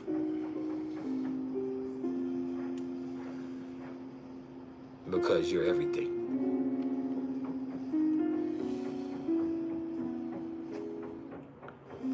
You said, how bad is the placement Mercury in Taurus? Is it good or bad in a natal chart? I mean, it's good and bad. It's stubborn, it's a little bit slower, but once you get stuff, like, you really get it. It might take you a little bit longer than some people for you to really get it, but once you understand something, like, you know the ins and outs of it, you're comfortable with it, you can express it beautifully, but it does take just a little bit longer for it to come in for you, because you are a little bit more dense. And I would also say that you have an amazing ability to focus, and you learn a lot more from listening than you do from speaking.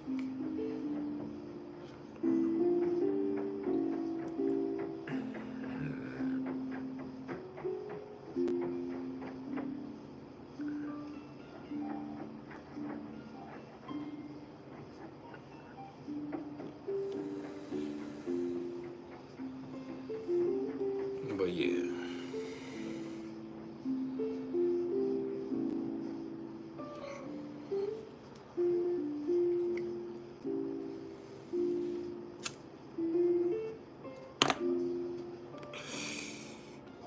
Can I explain Jupiter in Cancer in the 9th house? Yes, absolutely I can. First of all, that's probably going to be one of the luckiest and most blessed placements that there can be. You have optimism, you have hope, you have family, you have support, you can travel, you got people all over the world that know you, not like popularity, like fame all over the world that know you, but you like got family connections all over the world. So you're safe in a lot of different places. You're safe to travel. A lot of people fuck with you. You know a lot of different people. You got family that got your back. You just have all of the blessings in the right places in your life. So you can go really far, both in your mind and on this earth. And so that can just be something that's beautiful.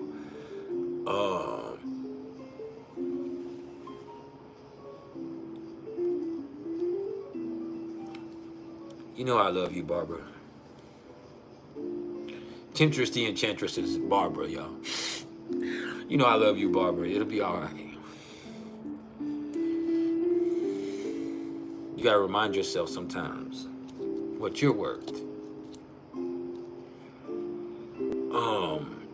Natural Mystique. You said, could I please explain Jupiter retrograde in Cancer in the 5th house? Yeah, you get too, like, you're great. You have blessings, right? But you can fuck them over because you do too much, or you get too confident, or you too worried. Like, there's just something with Jupiter and Cancer in the 5th house that can be so amazing. Like, you have so much talent. You have so much going for you. You understand things, but also, like, you be doing too much because you fucking get so emotional, and it's like you get caught up in that. And also it's hard when you get caught up in your comfort zone. So a lot of the times you can't expand to your full potential, which could actually be fame. And then when you want to look at that with kids, you probably you might end up with more kids than you can handle. With Jupiter and Cancer in the 5th house, you can in a way like that, man. But it could also just make you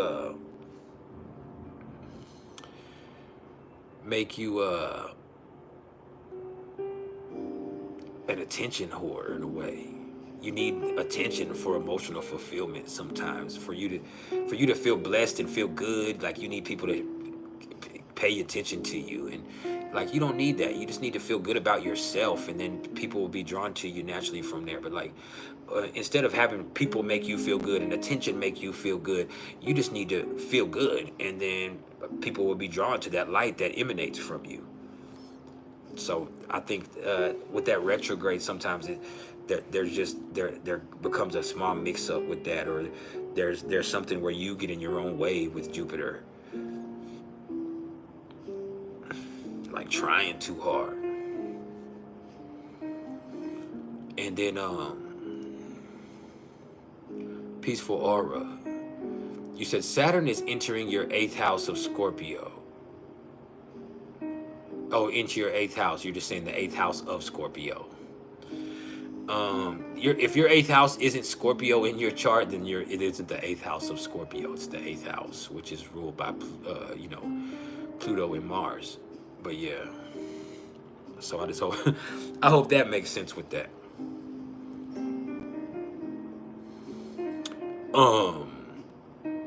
Peaceful Aura, you said, when it comes to shared resources and family members, it has caused so many fights. Yeah, it can be like that. Yeah, it can be like that. I wasn't quite getting what you were about to say at first, but yeah, it can definitely be like that.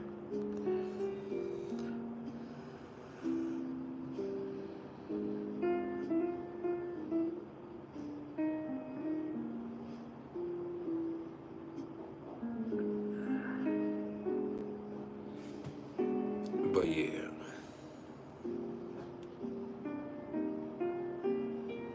Hey, in just a few minutes, I'm gonna have to go let Chief out real quick. Chief is my dog. I'll be gone for maybe 2 minutes, 1 minute. I'll be right back, but I just gotta have to go let the dog out. Then I'll come back and we'll be here for another hour. All right. Then I gotta go because I have to record today, so I can't stay longer than 3 hours this morning. I have to get on here and record a video. So I love you. Then we'll be back on Friday. I should be able, if I get this recorded today, I should be able to drop a video tomorrow. But we will be back on Friday. So yeah. Peaceful Aura said, you're a Virgo rising and the North Node is going into your 7th house of Pisces. What does that mean?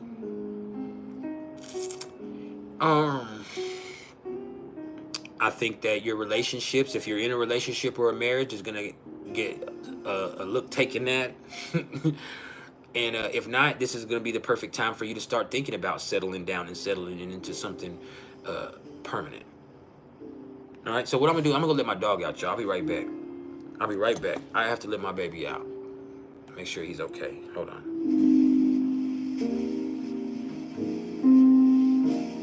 I'll be right back.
natural mystique.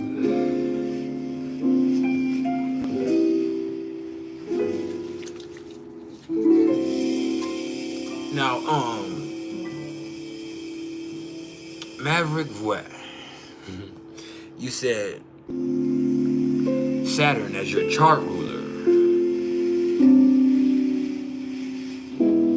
in the first house. You're a responsible person, you know, but your life is hard because right off the rip is like you felt like you were responsible for you. So you've been very mature from a very early age. You've taken responsibility for yourself from a very early age, whether you did it by choice or through circumstance. But that also kind of makes things harder for you. Like you just take things more seriously than other people. And for you, it's not fucking checkers. It's chess. Everything. And so you don't play a lot of the games that a lot of people play.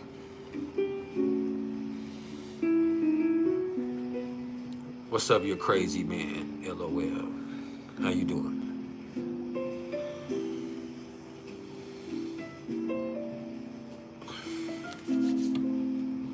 I hope that answers something for you.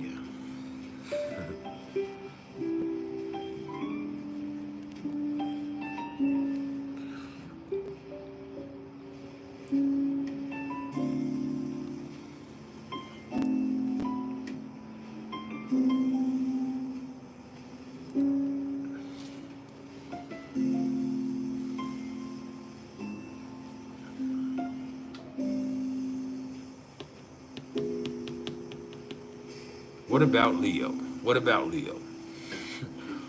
What is it? You talk about the sign of Leo as a whole? Like, what do you mean? Are you asking about you having your sun in Leo?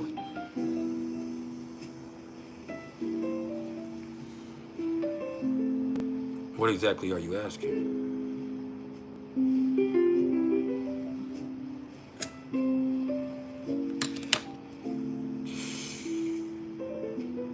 Yeah, Saturn in the first house is not so fun.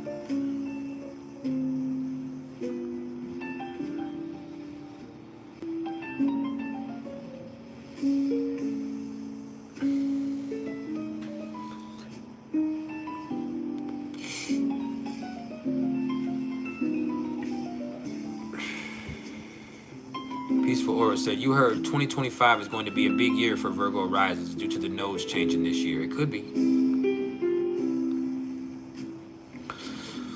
It could definitely be a consequential year in your development. But I also want to caution you to not have expectations because the North Node is going into Pisces. And what ends up happening is people use that to sell readings. They'll say, this is going to be a big year for Virgo risings. And then every Virgo rising fucking tunes in and gives them their money. And so it just depends. There's going to be some Virgo risings where it's the same as every other fucking year. You can make it a big year.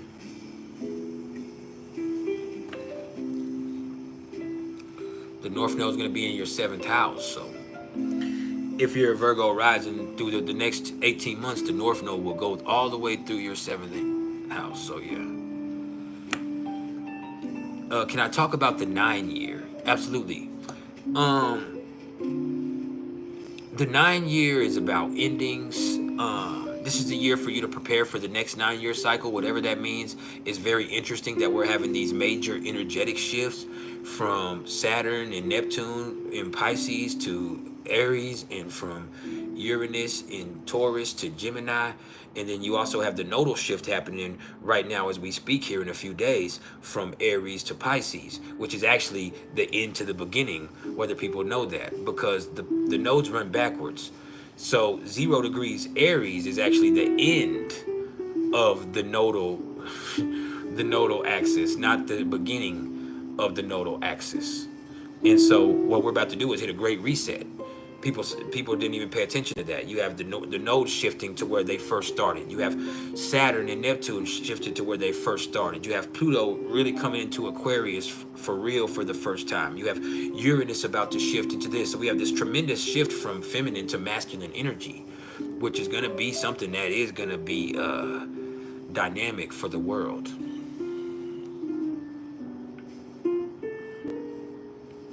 So as a 9 year, it's one of those years. So What's the best thing to do? Forgive. Forgive. You don't want to, we're moving into another cycle. You don't want to take the bullshit from this cycle with you, do you? So you got to forgive yourself, forgive other people. That doesn't mean you got to fuck with them. Just forgive them and move past that shit. Fuck them. That doesn't mean that you got to be cool with them. That doesn't mean you got to be friends. Just like rid yourself of that energetic burden so that you can move on to the next phase of your life, because you don't need anything holding you back from the last 9 motherfucking bullshit ass years. You heard me? So make sure you get it like that.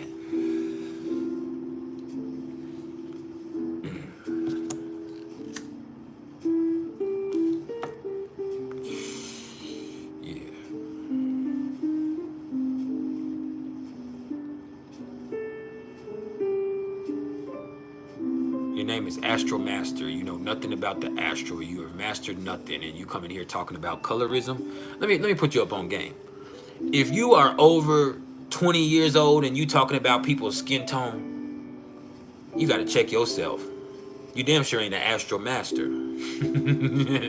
If you are coming in and you are addressing people's skin tone, talking about what in the, you don't know shit about you. You need to check yourself and work on your journey, because your soul needs work.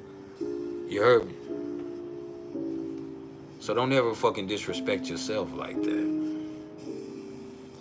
One of y'all do me a favor and dismiss this riffraff. The moon is in Taurus. It's not worth it.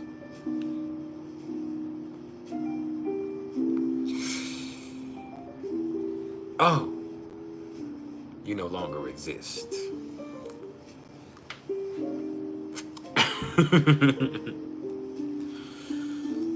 Be gone with me. Or be gone from me. Not be gone with me, for I disappear. Be gone from me.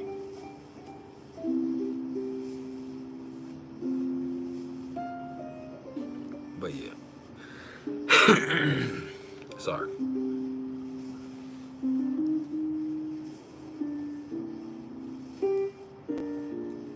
But yeah.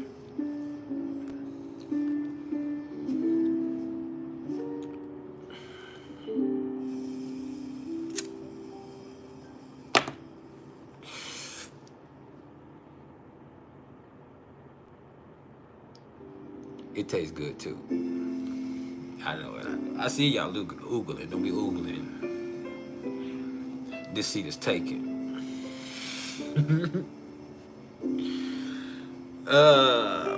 Don't do it. Don't do it.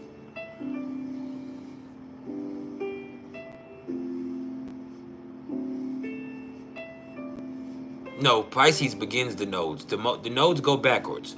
So 0 degrees of Aries is the end of the nodal axis. That's why some people would say if your north node is at 0 degrees of Aries or close to it in any way, form, or fashion, this might mean that this is your last incarnation. Now, this is not what I necessarily believe, but this is what some astrologers would subscribe to.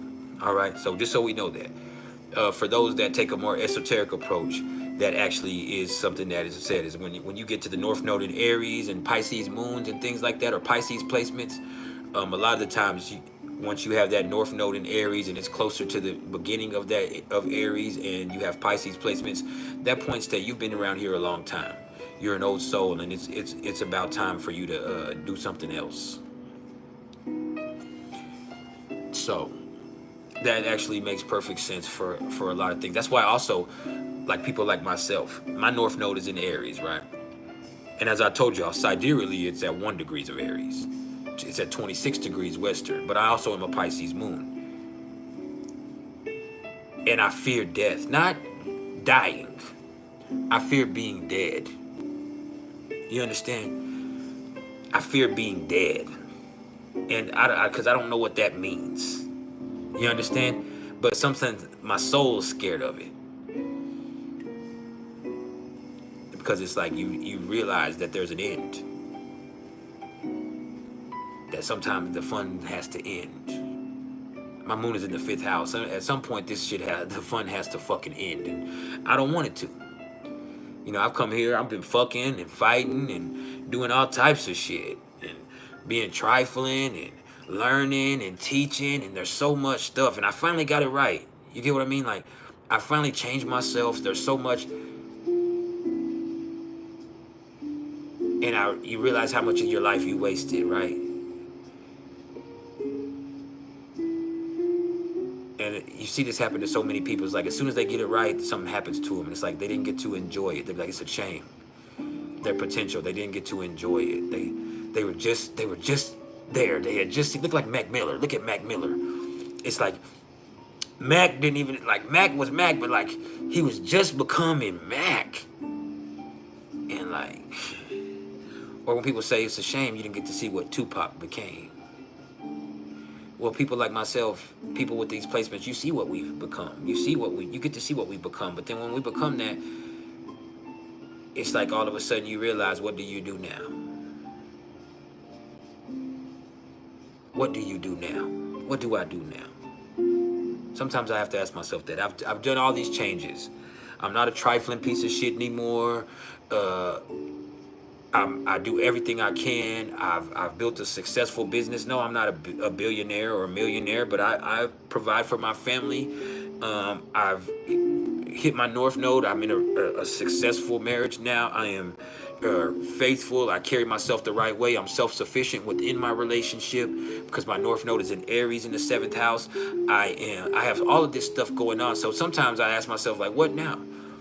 And it's like, oh, just get money, but that money is not fulfilling for me. Money's just not fulfilling for me.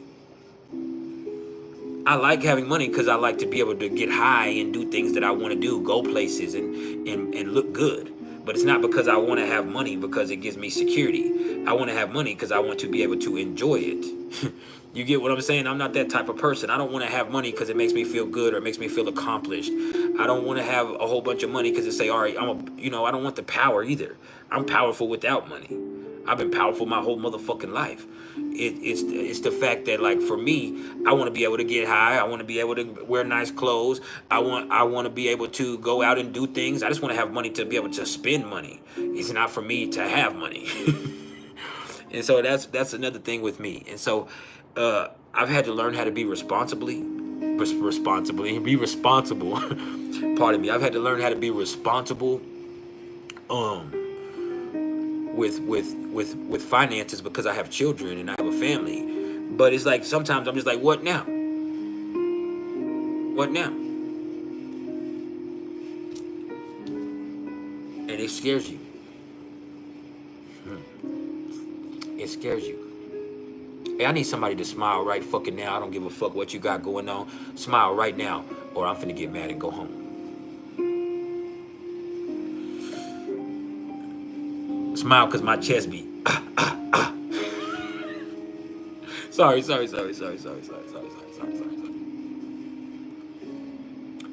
And I just love being me. I think with my moon in the 5th house, like, I love being me. I'm caught up in the ego a little bit sometimes, but yeah, I love being me. Like, I fucking love being me, man. It's like that's what helped me change and be, shifting to what I want to be proud of. Like, I want to be somebody that people are proud of, somebody that people are proud to know. But I also love being me. Like, this shit is fun as fuck.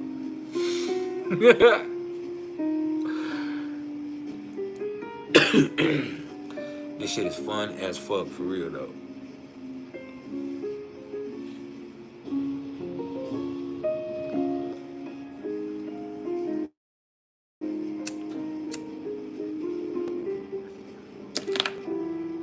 Attuned to Ken, how you doing?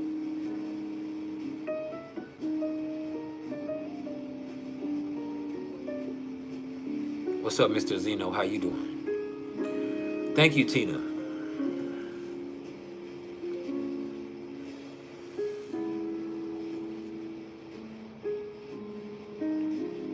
I do what I can.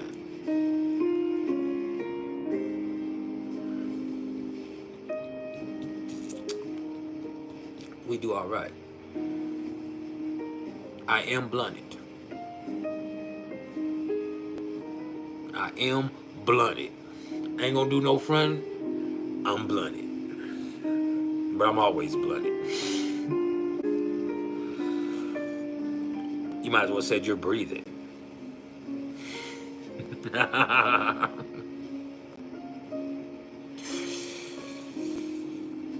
I smoke more than Snoop.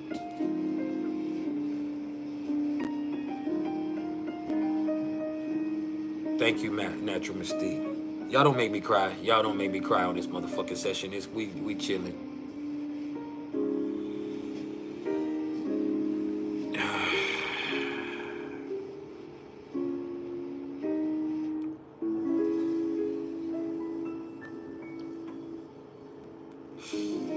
Sid card, you don't even exist. You don't even know it yet, but you don't even exist.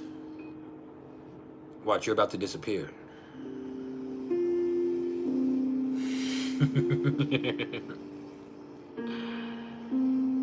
Oh.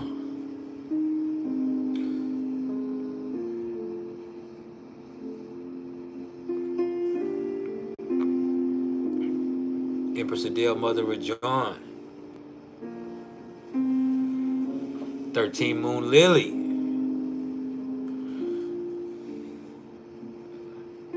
What's up, Ashley? How you doing? You better speak.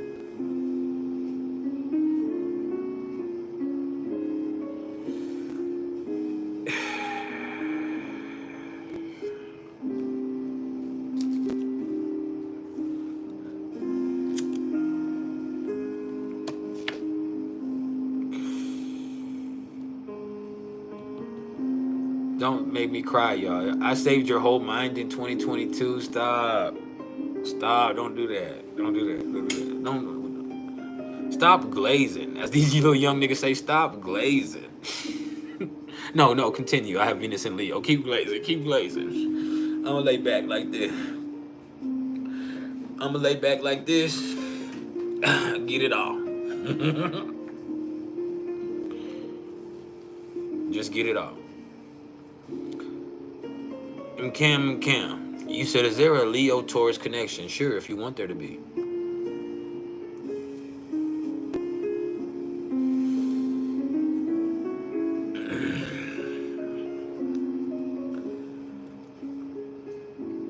But yeah. I'm still here for another hour answering questions, y'all, so let's just make it worth it.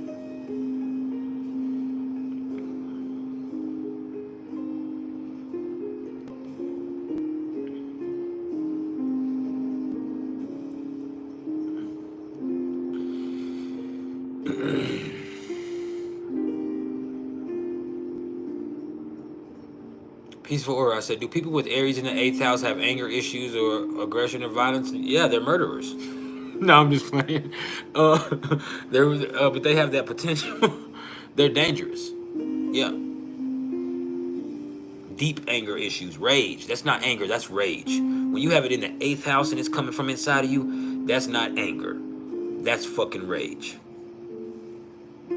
Anger's in the 1st house. Rage comes from the 8th house. That motherfucking rage from that fucking trauma, from the shit you've experienced, the fucking outrage for the shit you've witnessed, for the even at yourself for the shit you've done. And so there's something inside of you that's unsettled with that right there. I hope that answers your question.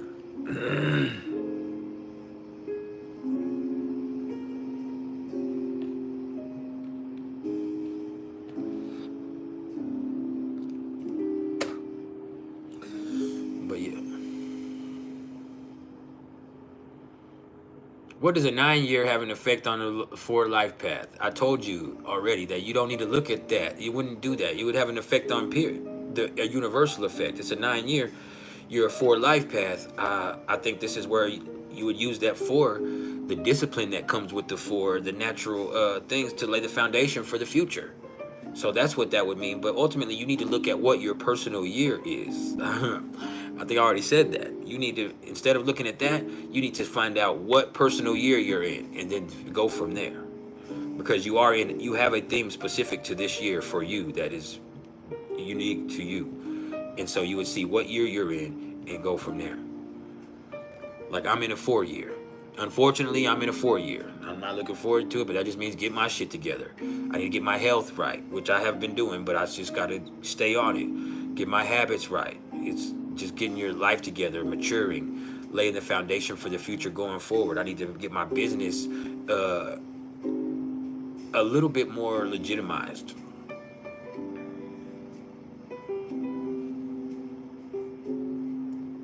So there's just things that I need to do in different sectors or areas of my own life.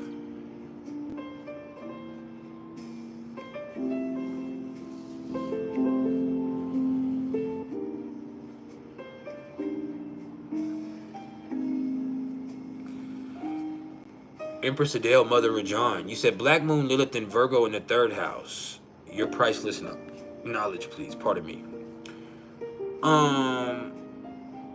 Nervousness. You have a lot of nervousness. Anxiety. You stress yourself out. You're very intelligent. You're very sharp. You're very intelligent.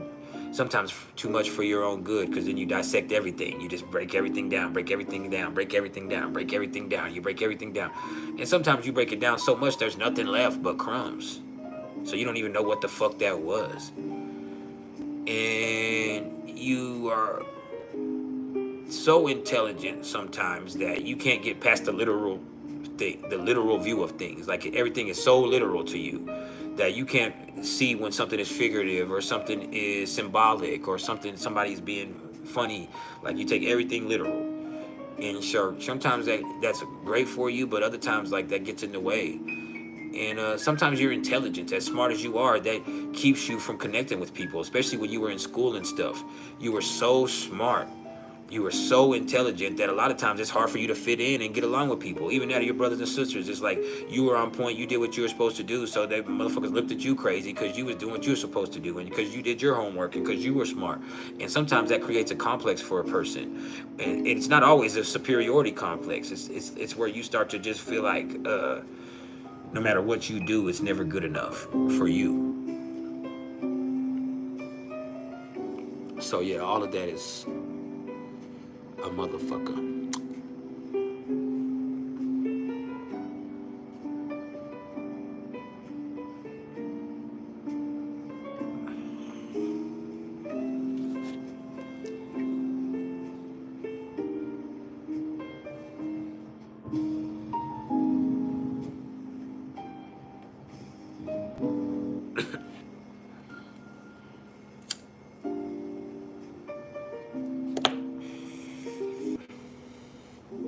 My bad, y'all.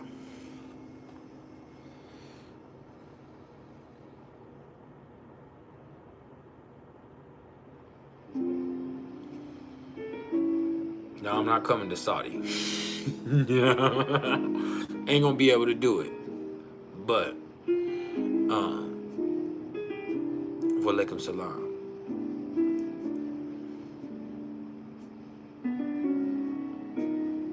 Empress Adele, Mother of John, you said subtlety, not a strong point. Not anxious though, but you used to be. I mean, yeah, it's the Black Moon Lilith. There's some. I used to be, I have the Black Moon Lilith in Gemini in the 8th house. I used to be a piece of shit. I used to be a thief. I used to be a liar. You get what I mean? I'm still clever. I'm still me. I still have the gifts that the shadow side of me has bestowed with me, the street smarts and all of that stuff. Because people forget that your shadow parts of yourself, Lilith is not bad. People say it's the Black Moon Lilith, so they immediately look at it as something negative. And then you also have people who can't identify with the feminine energy of themselves, and so they have a hard time with Lilith. But if you are working with Lilith, if you are working with your shadow traits, if you're doing shadow work, if you're understanding the darker parts of your personality, there's sometimes where that's what got you by. When I give those Lilith videos, I play around, but that's a perfect example. Like, the fact that Rick had it in him on Walking Dead to bite that motherfucker's throat out is the only thing that saved him and Carl's life. His son was about to get fucked, raped in front of him. They were about to get killed and eaten. You understand? And so for him having that inside of him, because not everybody could do that, but he has that inside of him from something he's experienced in his life. For me be able to have the street smarts and the intelligence and to be observant the way that I am, it saved my life in so many sectors.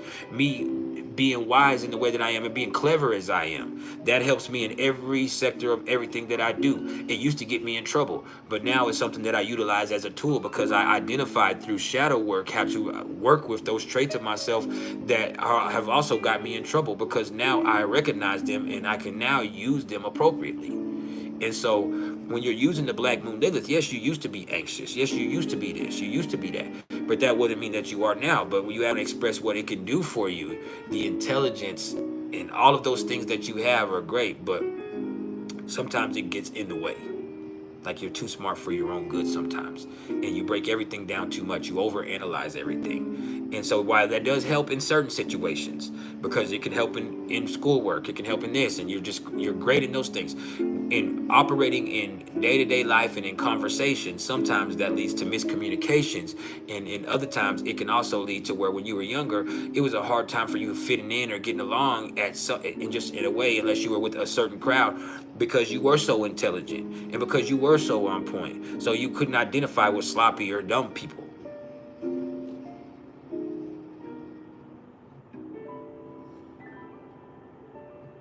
So yeah.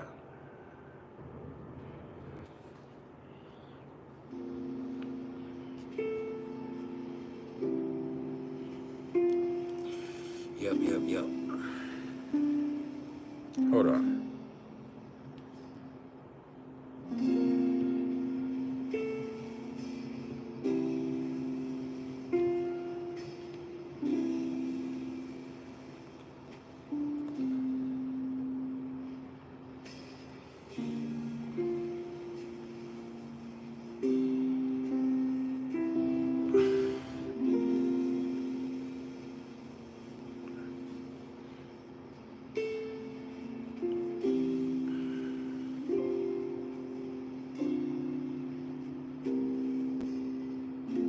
I can dig it. Peaceful Aura said, am I watching the good TV shows right now? You brought up the wrong show. I'm not going to get into it because I don't want to get into a whole soliloquy. I'm not a big fan of Game of Thrones. To each their own, but I don't think incest or grooming or abuse or any of those things that the show features are entertaining or fun or enjoyable to watch. I saw that in real life. So that's not something that I think is cool. I'm not judging you. Even though it seems like it, I'm judging the show. And so that's just no. Those are things that I don't like. And I know there's other stuff, but you put in incest and grooming and abuse and all this stuff, and then you put in some cool dragons. Like, no. No. Now, on another note,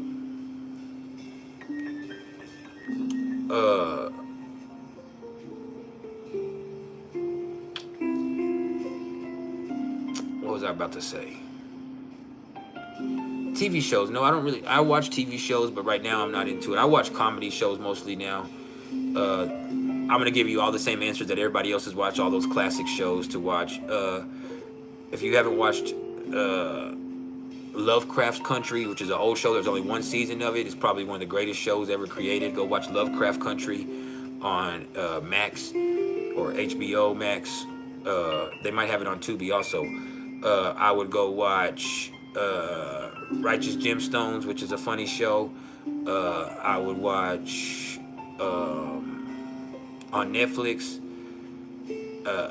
AO. I would watch Umbrella Academy. I would watch Lock and Key.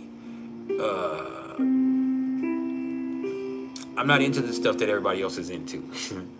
I watch sports mostly, or comedy, but there's other shows I just don't remember. Watch the Wu-Tang show. I mean, I would watch Atlanta. Yeah, Shameless, Walking Dead, all of that fucking classic shit. Manifest. I like The Boys, of course, and V Academy. I like the Lord of the Rings show.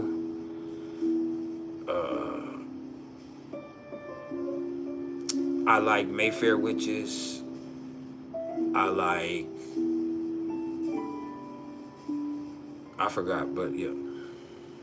But I don't watch a lot of TV. Those are just over years and years I've seen those things in passing. Oh, From. Oh, and From too. Yes, I watch From. I'm not like everybody else, but I watch From. Yes, From is great. I watched From. I watched all of From. Attuned to Kin, they had to discontinue Lovecraft Country. They did not want to expand beyond the books with Lovecraft Country, and that's all there was. And so for them to stretch it that as far as they did was amazing. But they did not want to take it beyond the books, and they did not have the liberty like they do with the Interview with the Vampire series. And Anne Rice gave them creative control and said, this is based on my books, but it's not my book. When Lovecraft Country is specifically from the book. And so for them to be able to just get it to that is awesome, but they did not want to expand beyond the book. And so they just could not take it further, even though that's my favorite show ever created. Hands down.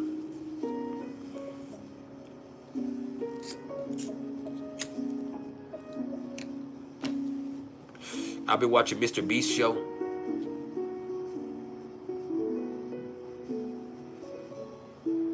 I like Mr. Beast games. I know people say, Mr. Beast gives me weird vibes. Shut up. Gives you fucking rich white boy vibes is all it is. Like Mr. Beast, he uses money to fuck with people's brains. But, I mean, that's interesting. It's his business. He helps a lot of people out too. But Mr. Beast, that should have fuck with you. Mr. Beast should have fuck with you. Like, me and my lady, she's a Capricorn, I'm a Cancer. We be sitting here going, you know, really debating, like, what will we do? But that show is really good, though. I watch the streamers, though. Maybe that's being too young, but I like watching Kai and them. They're funny to me. I don't watch when they're playing video games, but I like watching Kai. I don't really watch the rest of them. I like Kai. I like Phantom. I think that little kid is funny too, Rakai. I like Ray when he's on there with Kai. I like Drewski. But I watch those. I watch Jack Funny's series, A Laughing Life on YouTube. That shit is hilarious. If you can get, I mean, it's like it's a little bit like a hood movie, but yeah, Jack Funny, he has this series called A Laughing Life. And for people that are into the hood, you know, that's been from the hood and shit like that, and from that, like that type of shit, that shit is funny. That shit is funny. But yeah, that's what I watch. But mostly here recently, I've been watching movies and I've been watching documentaries on the American Revolutionary War and the Civil War and the times in between.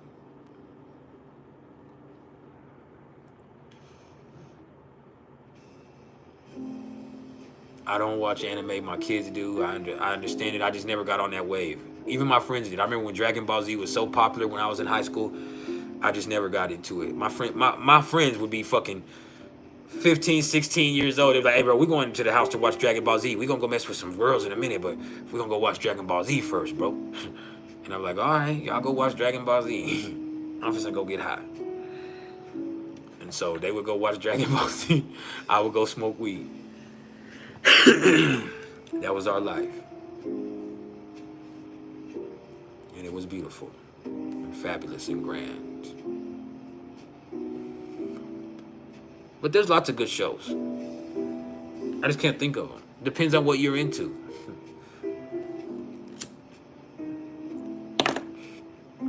I'm into comedy or fantasy stuff or stuff that comes from literature. I like stuff that might involve spiritual stuff or metaphysical stuff, of course, like, because that's what I'm into.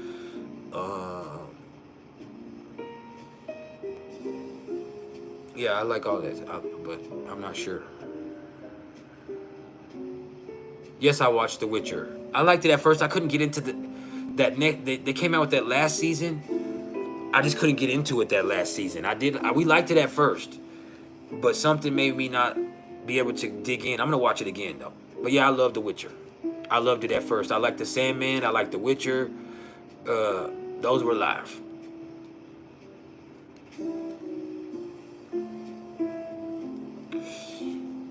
I love the Lord of the Rings series. But I've read the books. I've also read the Silmarillion from J.R.R. Tolkien. I read all of the Lord of the Rings and the Hobbits, but there's also a book that's way more mature called the Silmarillion that is fucking awesome. And so getting into that leads up to a lot of this. That's one of the prequels to all of that. So yeah.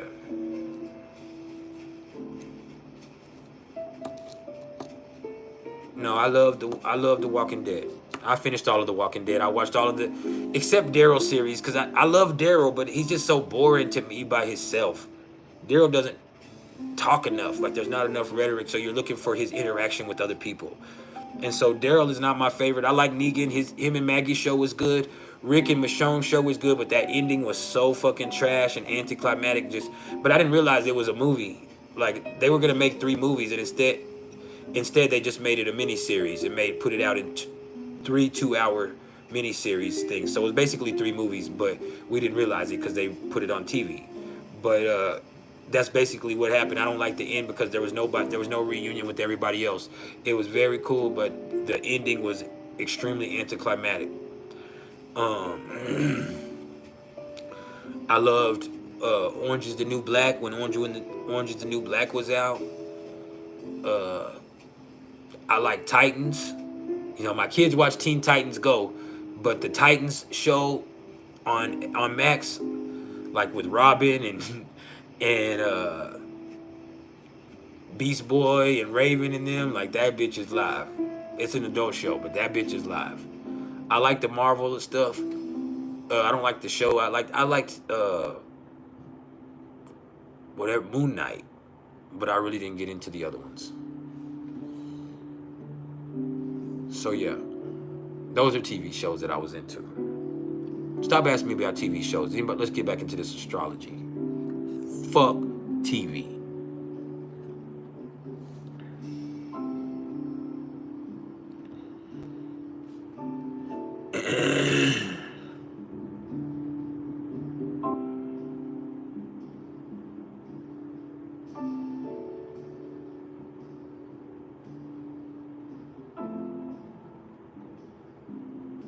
What the fuck?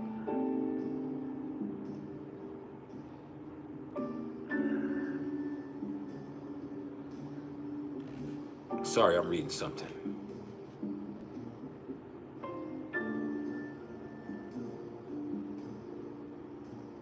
Dang.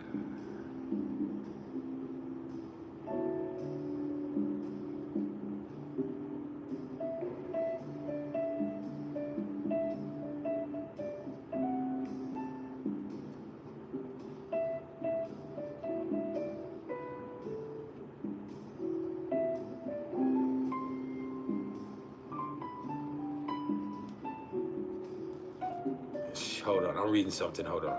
Part of fortune in Aries. My bad, Nichelle. You've been asking that all the time. You got to believe in yourself. You have to have supreme belief in yourself. Your part of fortune is Aries.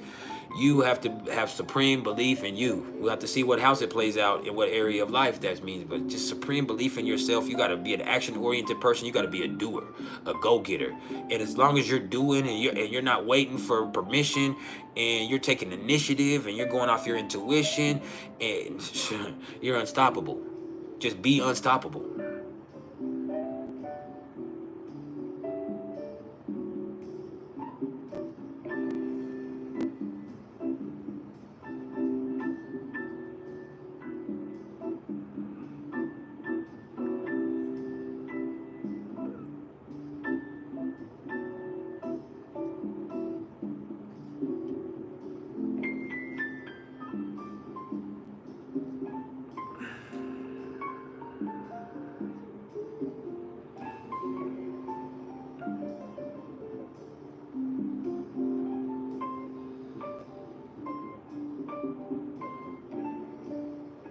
Anyway, yeah, sorry, I had to catch up on that.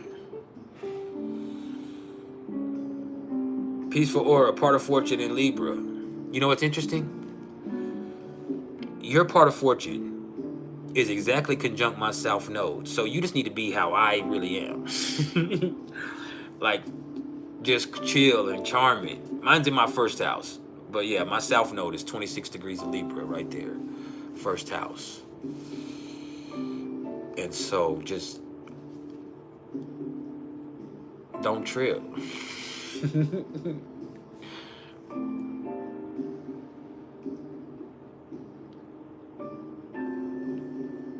Y'all, hold on. We got a major crisis going. I got an incense about to catch my motherfucking house on fire. Hold on. Damn. What the fuck? No sense of urgency, but I smell it. Hold up, I'll be right back. What the fuck?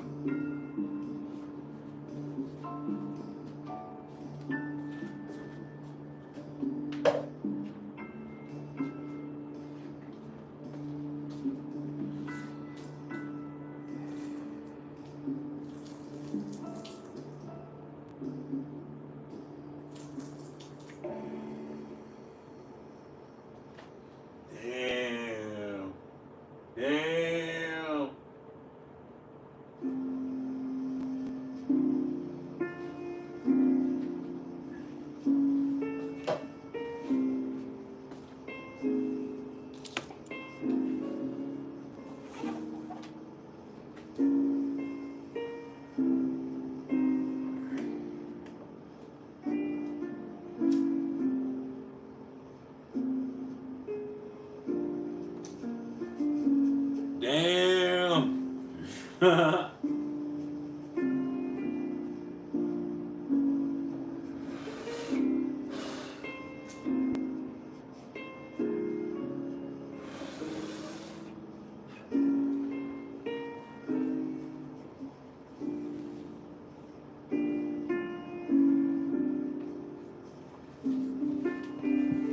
All right, we good. 13 Moon Lily.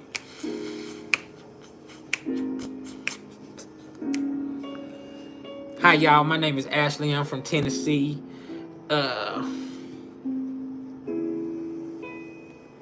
Don't play with me. I do witchcraft.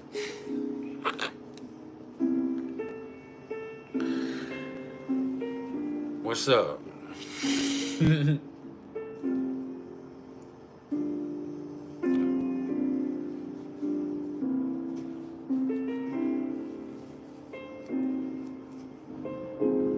Hold on.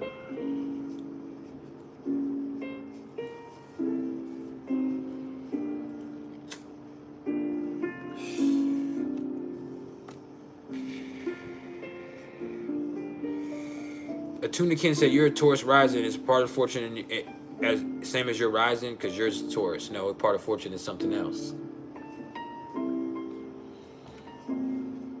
Part of fortune is fortuna. It's a calculation. It shows you how you can make the most money or be the most prosperous materially in this life. Now you have a lot of spirit, which could show you how you can nourish yourself spiritually. My part of fortune is 20 degrees of Gemini in my 9th house. My lot of spirit is, I forgot what degree, but it's Aquarius in my 5th house.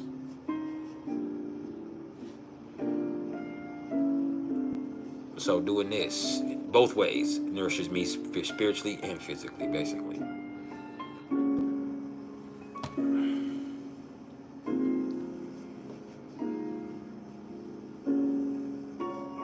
Yeah, if you're in a 3-year, it's about learning to speak from your heart. Just be true to who you are. It can be fun, but that's not really what the year is about. It's more or less like this year is about speaking from your heart, and sometimes that's not easy for everybody, and sometimes that involves some difficult conversations sometimes. But once you've gotten out, you've spoken from the heart, you've been genuine, then you can get past it.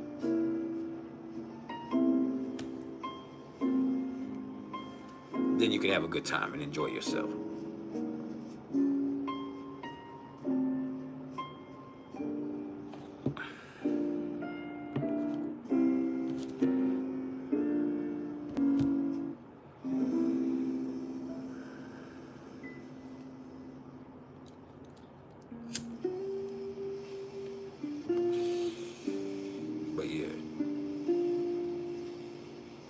How do you find your personal year number? You'd have to get a numerology reading or look it up. For me, I mean, just look it up. How do I calculate my personal year number? Yeah.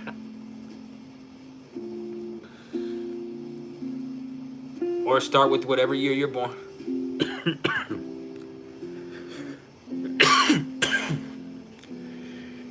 I don't need to be coughing, man. But start with whatever year you were born. Right. And then so if you were born and when you were born and it was in this year, you were in this year, then you're going to go just go from there. I would have to know your life path and all of that other stuff to count for you. So yeah.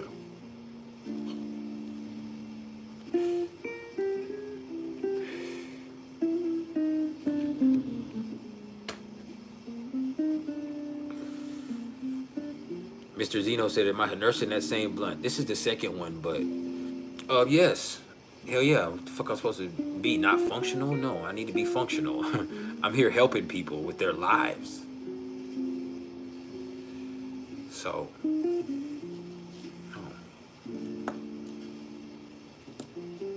I can't calculate it, Michelle.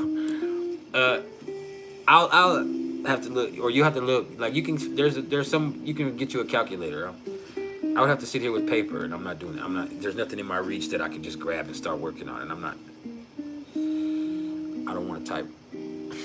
It'll mess up everything. So the stuff that I can answer off the top of my head, I will. That's not something I can answer off the top of my head because I would have to do calculations. So I cannot answer that.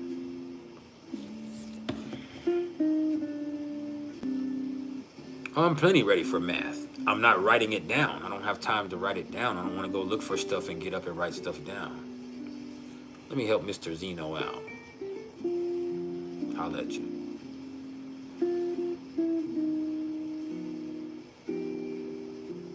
Deuce, you said what? You said you have a 30-minute difference in your ascendant.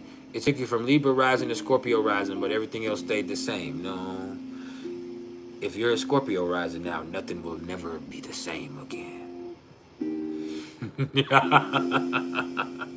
Nothing will ever be the same again, my friend. Everything's more intense now. It all makes sense now.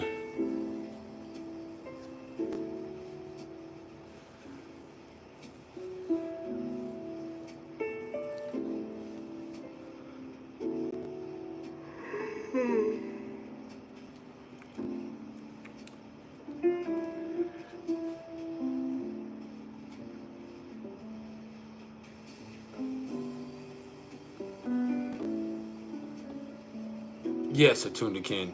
Personal year 9s is cycles ending. We look at our progress chart. Your progress chart is worth incorporating and worth utilizing, but it's not the be all end all. You would utilize that in relation to your natal chart. That's what it's doing anyway in a progress chart. And so yeah, you look at that and you think about it, but that's not what you are.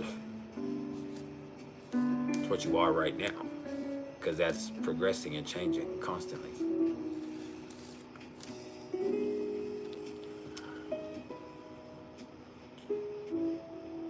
Sir Mexi, can I explain Mars in Capricorn? You're looking at Mars in Capricorn. I don't have to explain it. I am it.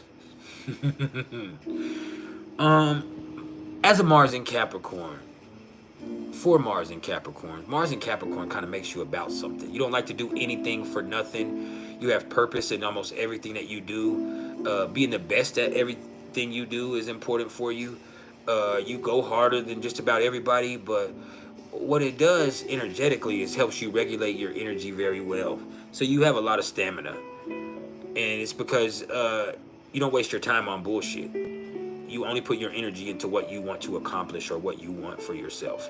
And so a lot of the times you're able to accomplish great things and you're able to get whatever you want for yourself because you're not going to stop and you have whatever you need to do it. And so you're ambitious, you're strong, you have stamina. Most of the time you're purposeful. And so all of that really helps with Mars energy. It's not just action for action's sake. It's not reaction. This is assertion. You know, this right here is ambition. And so this really helps.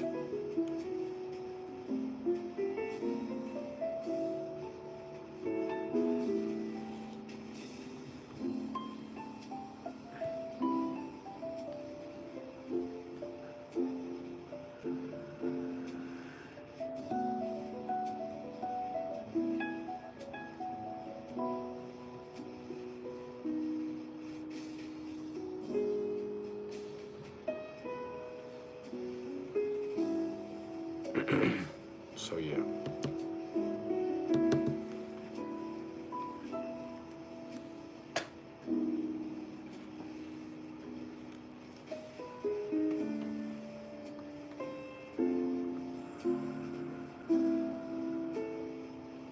Most tarot readers use people's vulnerability to make money, and then they are not connected. But there are some really talented ones that are connected. I know them. And there's some I don't know, but yes. But most of them are full of shit. Just like most astrologers are just relaying information. Most astrologers are just saying what they read in a book, saying what they heard somebody else say. They're just, you know what I'm saying? They're just sharing what they've learned instead of creating their interpretations.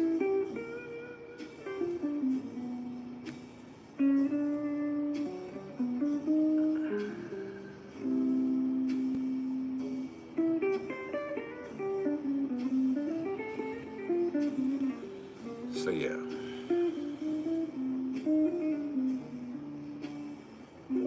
If Virgo sits in your 7th house, is that who you will marry or are most attracted to? In a way, you're kind of like that too. They bring that out of you too. But yeah, in a way.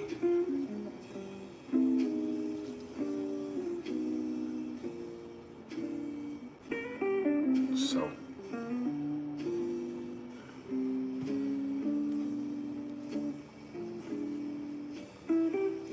We got 15 minutes, y'all. Then I gotta go. 15 minutes. So let's make it count. I've been here as long as I can be for free. So.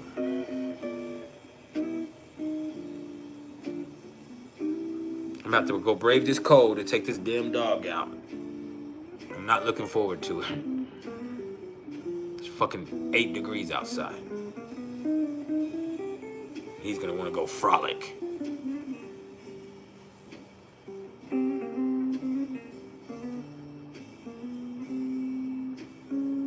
So yeah. Hey, it's been one of them sessions, man. It's been a chill ass session.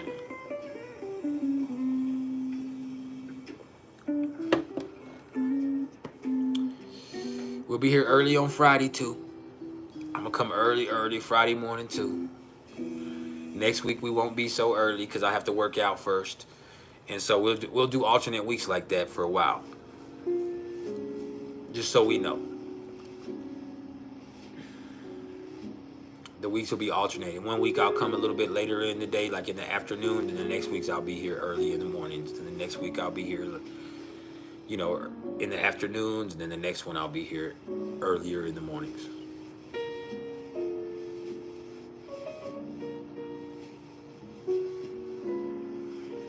Yeah, I'll be here. We'll do alternate weeks like that, like I said, for a while.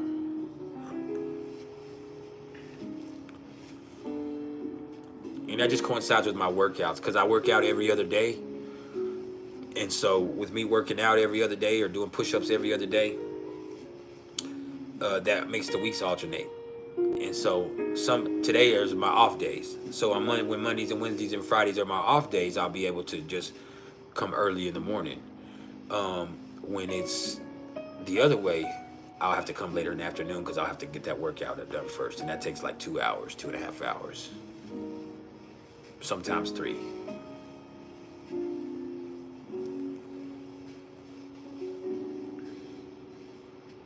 But yeah.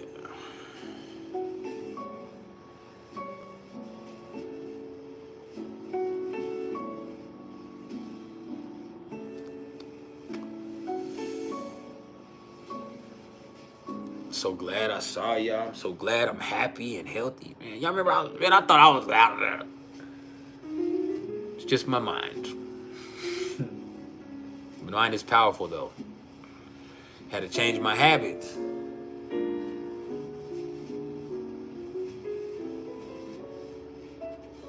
Then I got fat for 6 months. Like, what?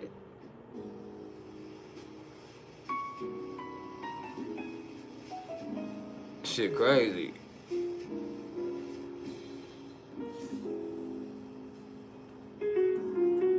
What's up, Ernie? What it was, cuz. How's my hernia doing? It's still there. It doesn't bother me much. I've lost weight, so it doesn't come out as much. I lost about 15 pounds, and I'm about to lose about 10 more. I don't want to lose more than 10, but I mean, I'm back to me.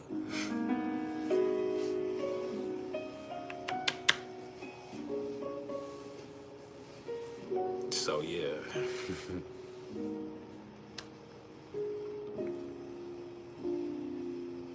Thank you. But it's just like doing it myself, doing it as myself, for myself also. Like, y'all are just on this journey with me. That's why when you look at the description of the channel, it says, do you want to join this journey with me? You dig? It's a journey with me. I'm on this journey of discovery and growth and learning, and I'm teaching y'all as we go along the way. I happen to have the knowledge, but I'm also, through y'all's belief of me and through y'all loving me and through y'all giving me a reason to do this, like, it helps me not go backwards.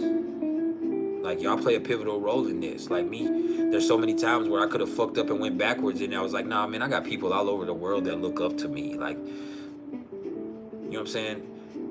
There's times I was about to relapse on drugs, and I was like, no, I can't be fucking doing dope and going on, you know what I'm saying, and looking my people in the face and look like they're, hell nah.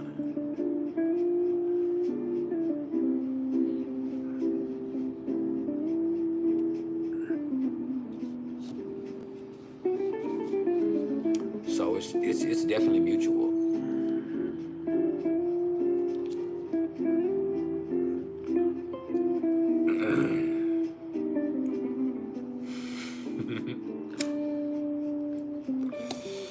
I am genuinely happy, you know. I really am.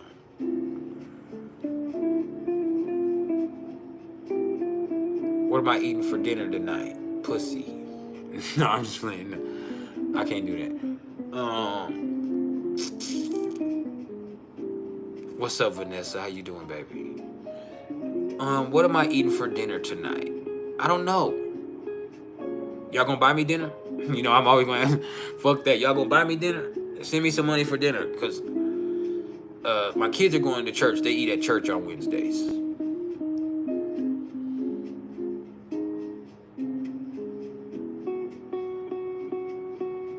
You know, I just want my friend. If not, my lady's gonna have to cook some pork chops. And I know, like, oh, that's not, I'm from the South, first of all. Don't say shit about how I'm from the South. She might eat pork chops, but I just cut my portions. I lost weight by cutting my portions down. I stayed on my workout, and, you know, eventually it just got to a point where I finally got to a calorie deficit. And so that's where I stay at now. I used to eat ice cream every night, and I stopped doing that. All that sugar, you know, it's just natural Ozempic shit. Stop eating all that fucking sugar. Stop eating cake and ice cream all the fucking time. I stopped eating fried chicken 4 times a week.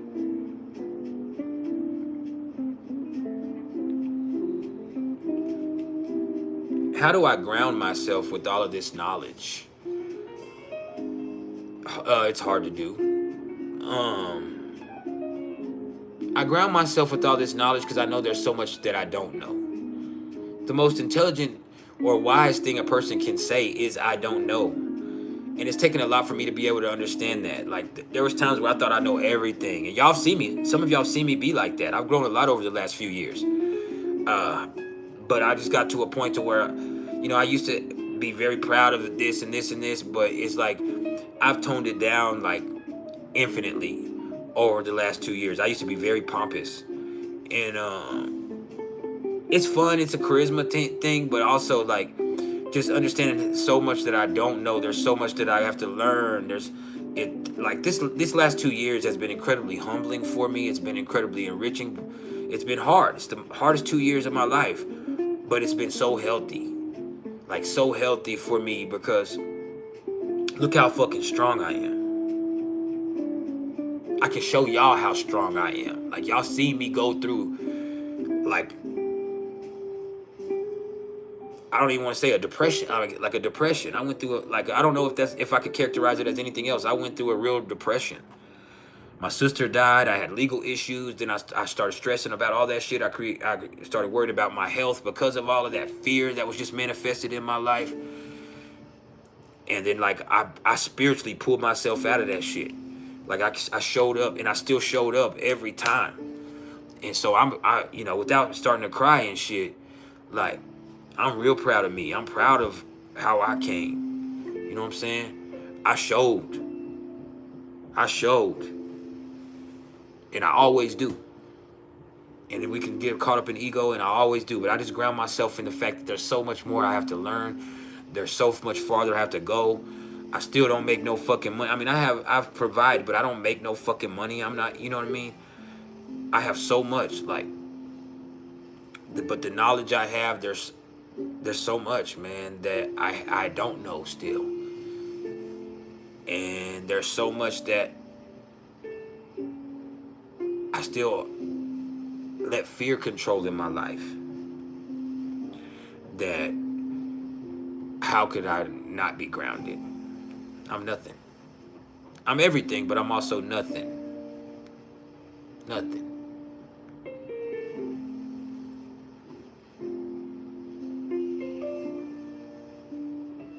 I'm just a vibe. I'm just a dude you're watching on your phone or your TV screen. That's what I am. Just the energy that comes from this, that makes you feel good or makes you understand things better. You know.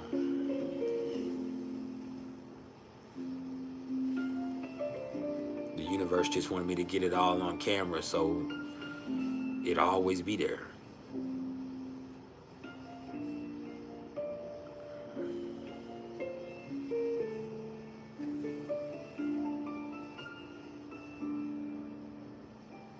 For some of y'all, I'm a moment in time. I was a time in 2022 for Bratty Beretta where, she said I saved her life, saved her mentality,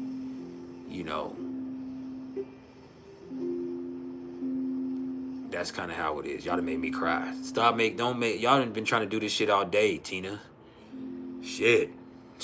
Don't make me cry. Shit. But yeah.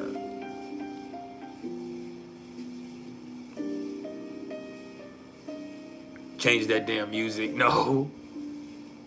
That's what we're on today, Taurus Moon. We're not doing any of that other shit today. We're not listening to that fucking riffraff in this fucking house today. I'm not putting that shit on in here. All that fucking pop your coochie shit. We're not listening to that shit. But yeah, man.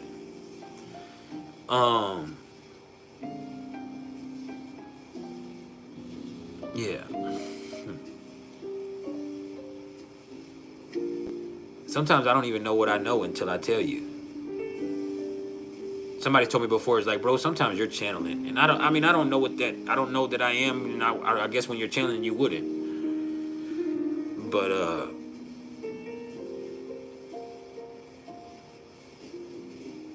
sometimes I don't know until you ask me.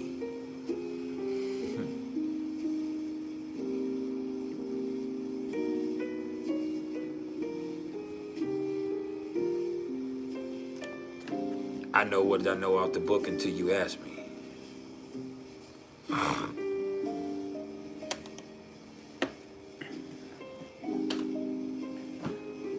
Sometimes I don't know how I know everything that I know. I know it though.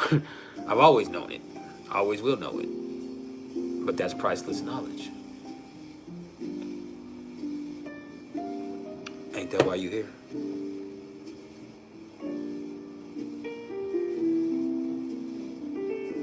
No, we gonna get naked or what?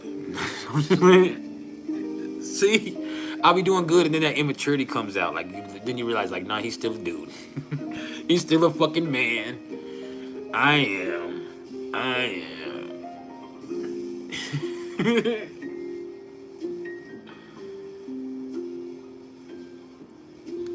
Something like that.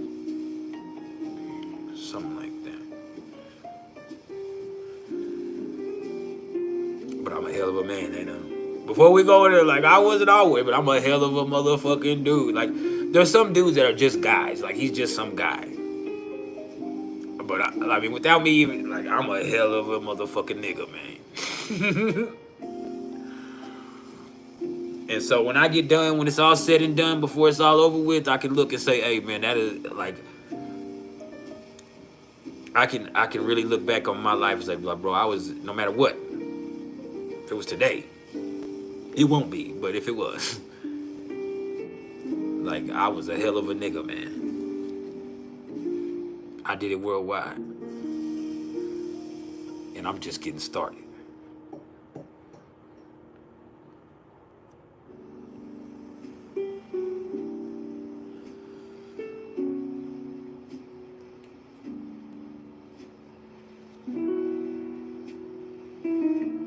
I appreciate it, Ernie. Y'all really trying to trick me into staying here longer than what I said I was gonna go. Now it's 25 people here, I can't leave.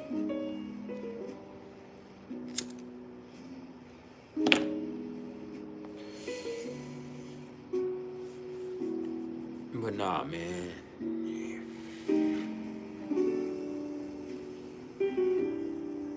You're a hell of a motherfucker too. You just need to remember that.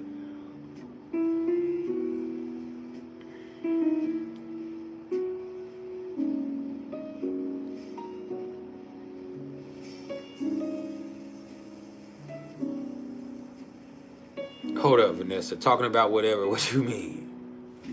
Oh, my mission ain't accomplished. Don't say that. That's what people say when they die. My mission ain't nowhere near accomplished. I got a lot of life in me. That's what I've learned. The last 2 years, I was so worried about death. Like, I didn't realize how much fucking life I have in me. Like, how strong I am. Like, I got a fucking lot of life in me, man. I'm a hell of a nigga. And I'm hella powerful. I can heal me.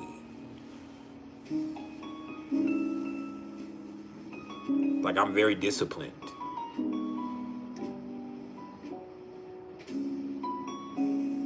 Vanessa, shut up. You came late. We've been here for 3 hours. Come here, Chief. We've been here for 3 hours. I got here at 7 o'clock this morning. Who is that? Who is that, Chief? They got us fucked up. Who is it? Who is it? Come here. Tell me Capricorns is in the house. Come here, daddy's baby. Sorry, that's my baby.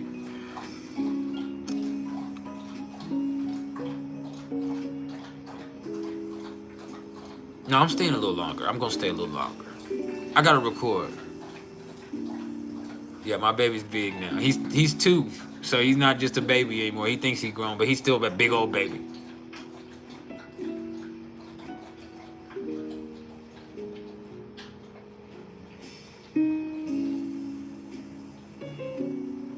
Who is that? Who is it? Stop growling. You ain't gonna do shit. Who is that? Come here.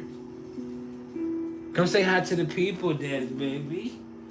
Come here. Say hi. Come, look, there's my baby. You good boy?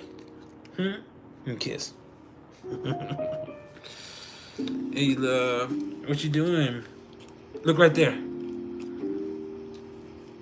You're so smart. Huh? You want to go outside? Give me about 30 minutes and then we'll go outside, okay? And kisses.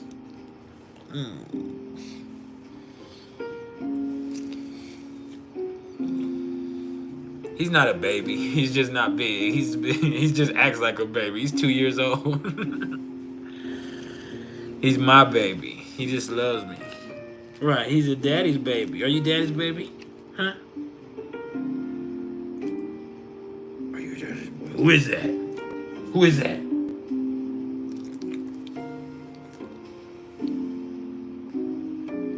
Oh, he's a big baby. Yeah, go. You went down, you want to stay? You can stay up here. Look right here to the people.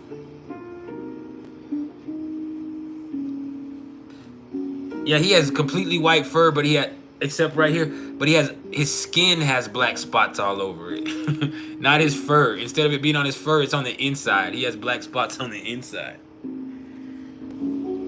His fur is completely white, translucent, and then his skin has black spots all over it. He was completely white as a puppy, but it's like the older he gets, more and more black spots come out. The more and more he's around these niggas, the more and more we bringing up out of him. You hear me? The more and more he around me, the more I'm gonna bring that dog up out of him. Who is that? Who the fuck is that? Who is that? We'll get him right. Go get him. It's my nigga. Let's go. Yeah. That's daddy's baby. Who is it?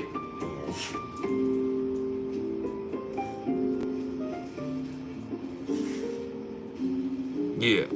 We be in that bitch running shit, right? And we ain't gonna do shit. That dog is bad as hell. He's a good dog and a bad dog. What is it? Come here. Come here. Who is it? Who the fuck is it? You wanna get him? Alright, stop talking to me. Go sit down. You don't run nothing. Go sit down. You don't run shit in here. Sit the fuck down. Shit. You start to think they run shit in your house. You don't run shit in here. Stop growling and shut up. You ain't gonna do nothing. Ain't nobody out there. I was just playing. Sit down. Stop taking everything so serious. Yeah, get your ass back there and lay down.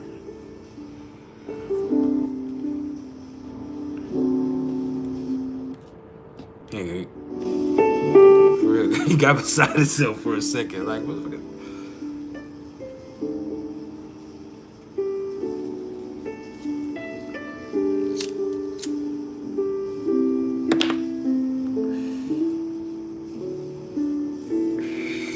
Sometimes you gotta tell Capricorns, you don't run shit. The dog is, I told y'all, he's a Capricorn. You don't run a motherfucking thing. You gotta remind the Capricorn that, because they think they run shit. But you don't run a motherfucking thing with your mouth, hope. I'm just playing. I'm just playing.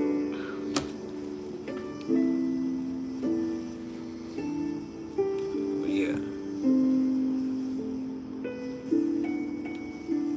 What is the dark side of the black moon, Lilith and Scorpio in the 10th house? Bad reputation. Got a reputation as being toxic, as being sleazy, as being shady.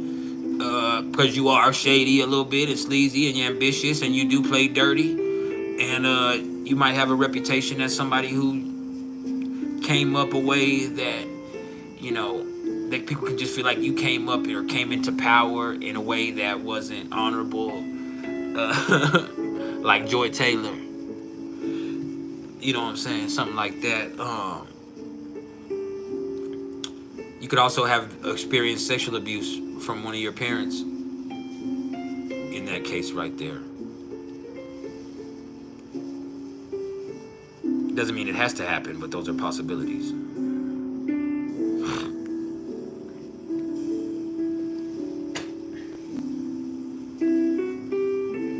The good and bad of Lilith and Scorpio in the 3rd house. You be lying, manipulative. The good is you can tell when people are lying because you be lying. You can just tune into shit. You can pay attention to shit very easily. But you're also very sneaky. And people know you're sneaky. And you think everybody else is sneaky because you're sneaky. And You can be very toxic as far as your mentality and sneaky. And you could have been raised up, you could have got a real early start sexually, like in grade school and shit, just being really inappropriate sexually, or experience something in that sector at some point in time. Or you could have had some type of abuse with your brothers and sisters. There could have been something that went on with there.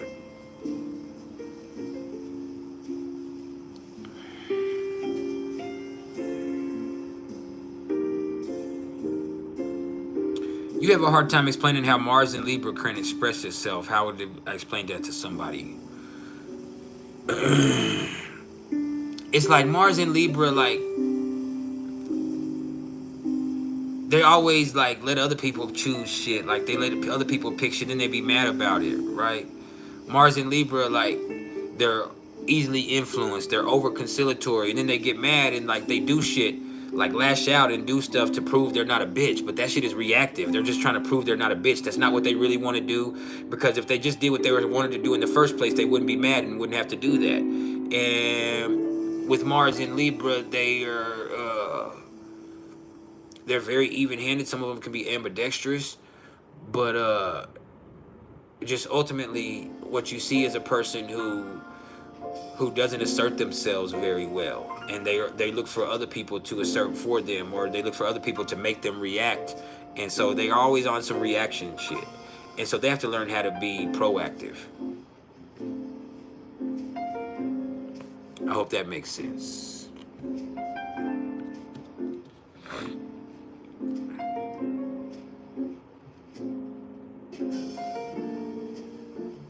Be proactive, bitch.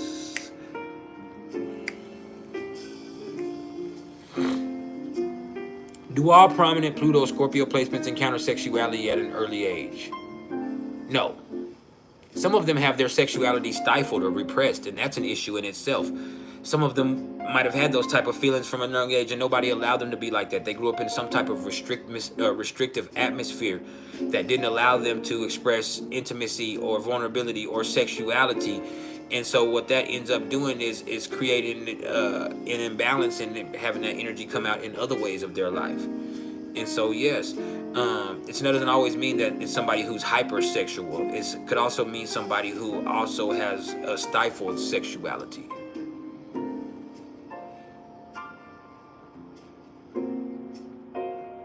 So, yeah.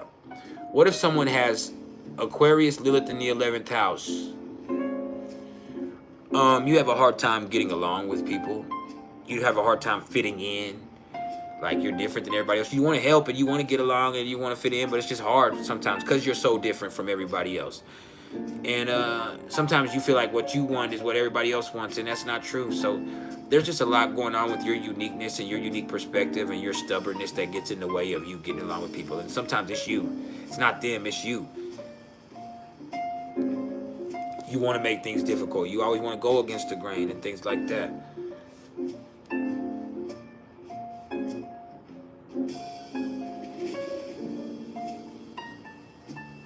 Hold on, I'm checking this.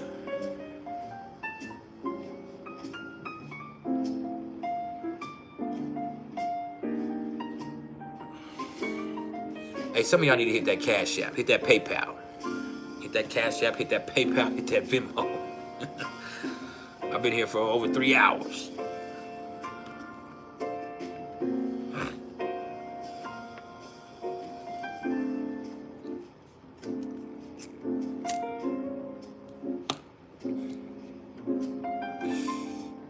Buy a nigga a smash burger or something.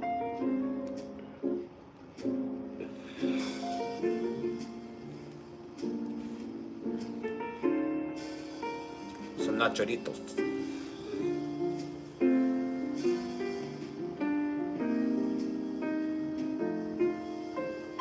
February 25th. You say, yeah, you're a Pisces and Aquarius. You're a Pisces. February 25th, you are a Pisces. You might have Aquarius placements, but you are a Pisces.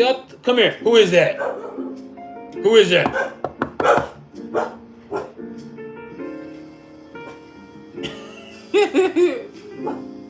See, I'm just a little kid at heart. I like to amp people up. I do like to stir the motherfucking pot.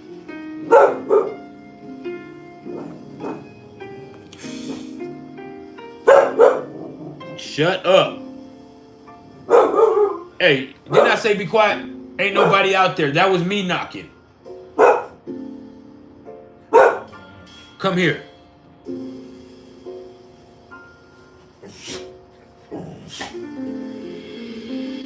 I know you're not that mad because somebody was at the door. Get your grumpy ass out of here.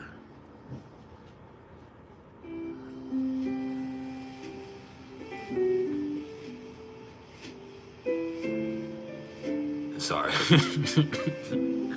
I just like fucking with him. Who is that? Who is it?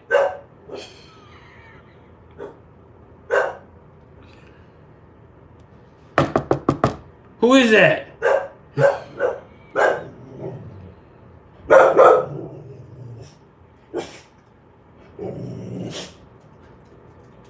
Why are you growling? Come here. Who is it? Who is out there? All right, that's nobody. You can go. Go. Who is that? You hear that? Did you hear that?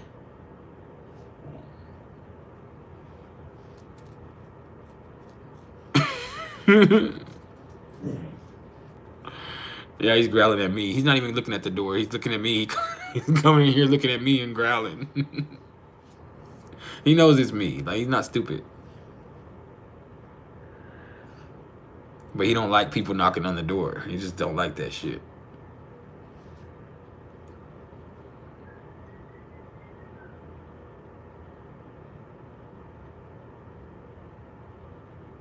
Venus at 26 degrees of Aries. Your Venus is my north node, where we destined to know each other. Is this love? Venus at 26 degrees of Aries. That's my north node for real. In house 8. Is that a good placement? Yeah, if you want to be impulsive and reckless. Yeah. Yeah. It's fun. Sexy. It's passionate. It's very sexual. Like super sexual, but good. That's a little different. Good is something else.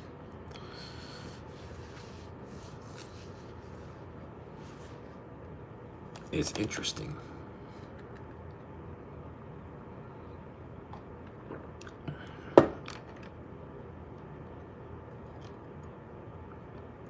My north node is Aries. My north node is 26 degrees Aries. So people with Venus in Aries would be good, kind of. Aries placements are there. I mean, I'm there. I've never been with, to be honest, I've never been in a relationship with somebody who didn't have Aries placements. Like square business. I've never been in a serious relationship with anybody who didn't have Aries in their big three.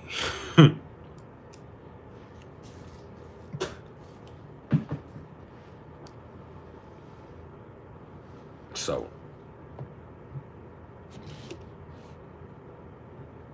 that's kind of how that is.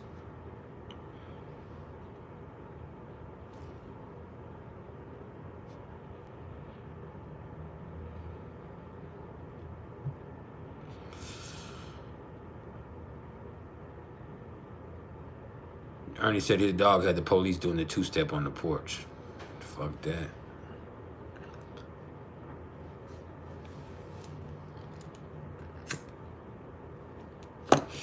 Sometimes police do whole ass shit like kill your dog. Okay, you want the music? My bad.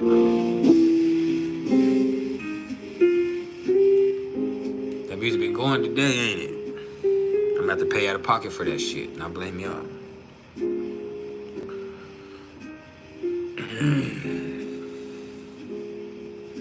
Era poqueta.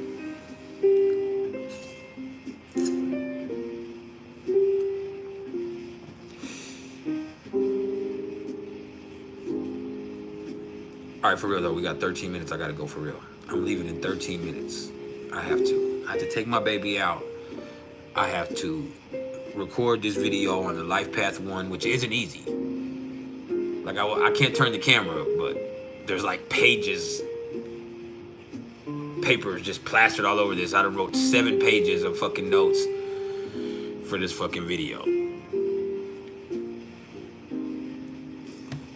And so,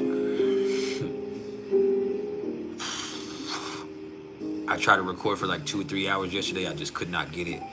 But I was letting my perfectionist tendencies get in the way. If I stumbled over one word, I would start over. If I felt like my eye twitched a little bit, I started over. So yeah. Jupiter in Pisces too. I mean, I still use my deep voice. What do you mean?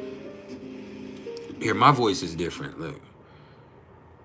I mean, I use the same voice in all of them. But if I talk quietly, my voice is deeper. That's just how my voice naturally is. This is my natural voice. But as I raise my voice, as you see, it gets higher and higher and higher. So that's just how that's how it works. And so when I'm talking over the music, it's going to be a lot different than when I'm talking without the music, because over the music, it's because over the music, it's because I'm raising my voice. So that's just how my voice operates.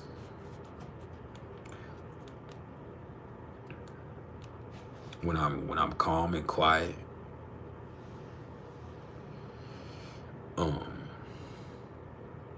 that's how my voice is. When I'm raising my voice and it goes like that, it gets higher and higher and higher and higher.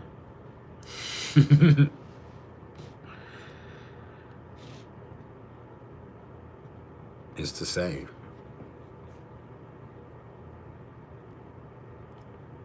Who has lashes for days? Me?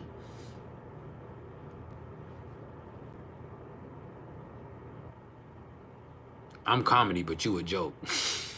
You a joke to everybody that encounters you, every nigga that ever met you. You the butt of every joke and every nigga's conversation. You see this buckethead ass bitch? Oh, my bad. See, just don't come for me, and then I ain't gotta do all that. But yeah, keep it cute.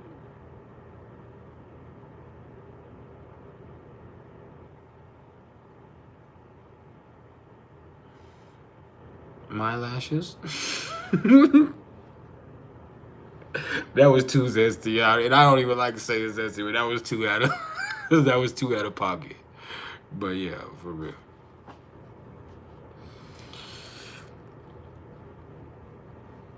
That was too much. Like, now I gotta go check myself. I gotta go fucking start a fight or something. I gotta go do push-ups or something.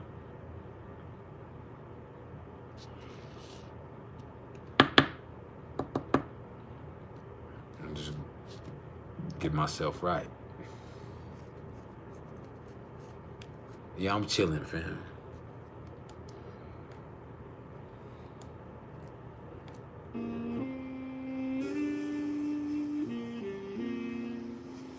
No, I mean, I already knew that. You think I don't know something about me? This me. Best believe I know about my lashes, nigga. Sometimes I do look in the mirror and battle. And yes, I am light-skinned, if we're gonna get into colorism.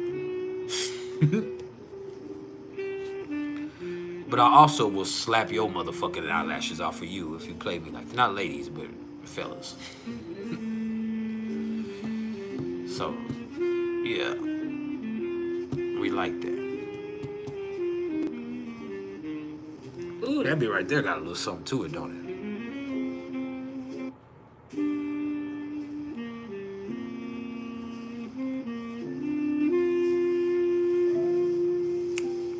Peaceful Aura said they eat more protein. What you mean? What exactly do you mean?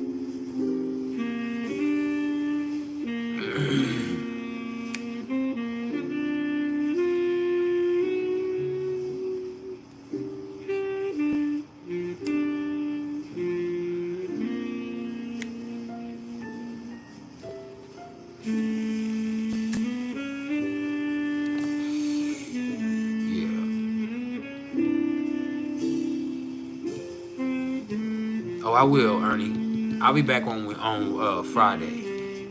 We finna go in about 6 minutes.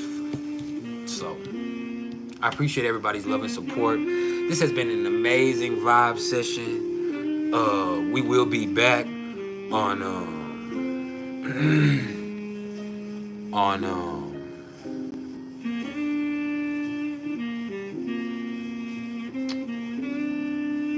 Friday. I don't know what. We'll drop a video tomorrow. If you're interested in any readings, just shoot me an email and I'll send you a list of my services and prices. I don't want to list them right here because there's so many. All right, and that'll take up the few minutes that we do have. And so, if you're interested in those readings, get at me immediately, like right now.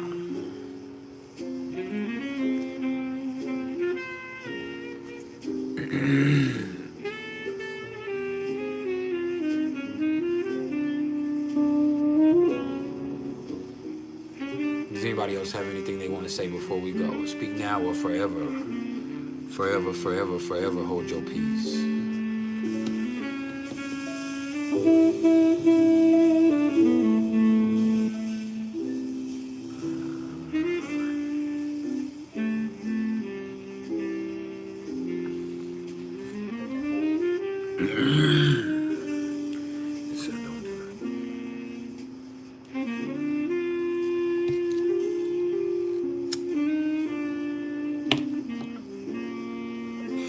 You have a blessed day also.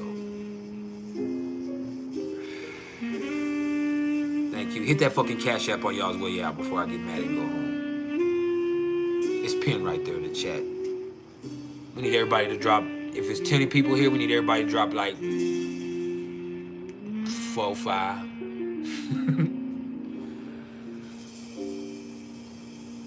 You said, how come this year is Mars ruled? Because traditionally in Vedic numerology or numerologically, the 9 is ruled by Mars. I don't subscribe to that, but that's what they mean. It's 9. It's a Mars ruled year. I don't agree with that. Doesn't make sense. 9 doesn't even the Mars doesn't even fit with 9's energy. But yes, traditionally the 9 is ruled by Mars.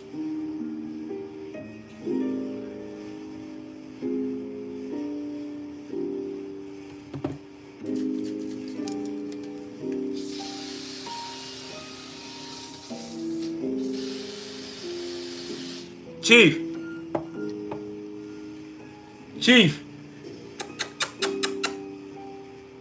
Come here, Stinky.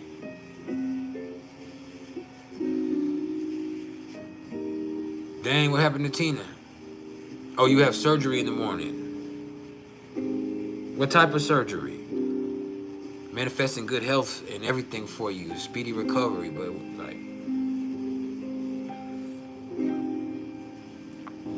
You finna get a clitoris reduction? I'm sorry. Shave that boy on down.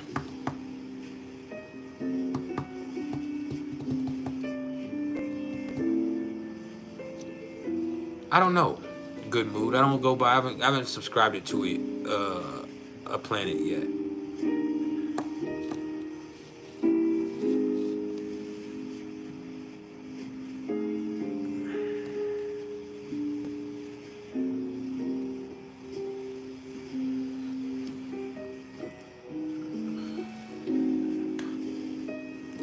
She gonna be all right. I promise. If you're conscious, tune in on Friday. Make sure that dude of yours is taking good care of you. And when you're, hey, Tina, when you're coming out of that anesthesia, sneak it in there. You ain't never gonna be shit compared to Rodrigo. And then you can blame it on the anesthesia, but just let him know that while you're in there, you won't never be shit compared to him. And then he's gonna be looking at you funny while you're recovering the whole time, like. And you can just wake up like, what, babe? So, I don't remember saying that. But yeah, just fucking tell him like, you ain't shit compared to Rodrigo. And you can blame it on the anesthesia. But we know. And he knows. After that, it'll be in his mind after that, and this motherfucker will know. One day he'll be scamming YouTube. He'll be on the motherfucking YouTube streets. And he run across a real nigga like me. And he says, oh. Oh. Oh, he knows. I know he knows. He knows in his heart right now then, huh? He knows.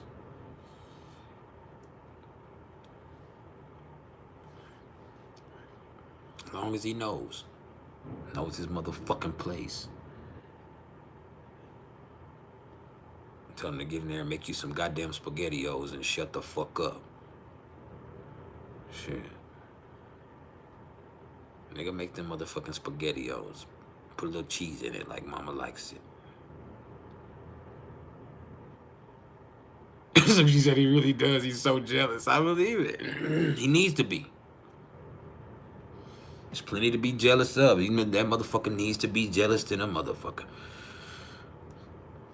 Because he ain't shit.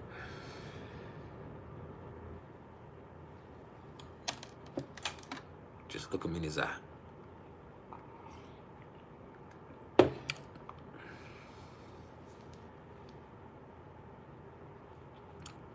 Say, babe, I want to do something different tonight. I want to fuck to this Beats by Blesses on Out music. Perfect.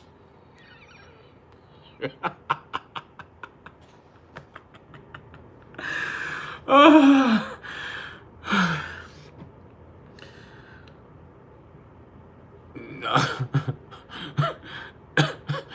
Oh shit.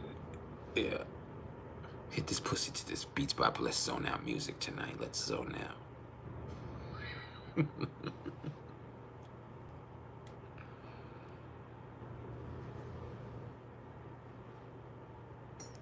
Tell me I'm a Scorpio and we're toxic and manipulative.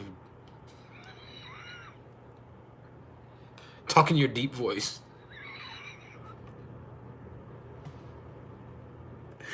No, but for real though. For real though. Talk in your deep voice.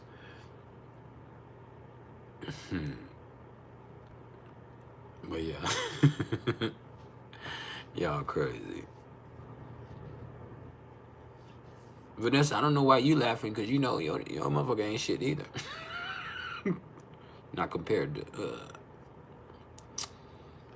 you know it too. You need to let him know. Say it in your sleep. Act like you're dozing. That's what I need you to do. Act like you're dozing. Look how I'm looking at you with them lashes and them lips. Just act like you're dozing and just say,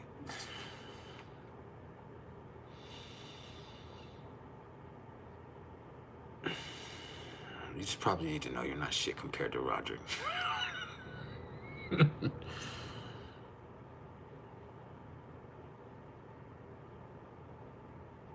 Or next time he's trying to say, yeah, I mean, it's all right. It ain't priceless. That's what you gotta do. You gotta say this when he. So I mean, it's all right. It ain't priceless.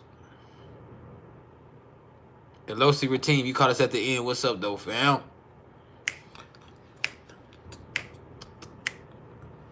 We've been here for almost 4 hours. But yeah, for real.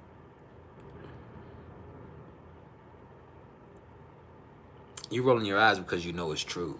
Just, girl, you know it's true. But yeah.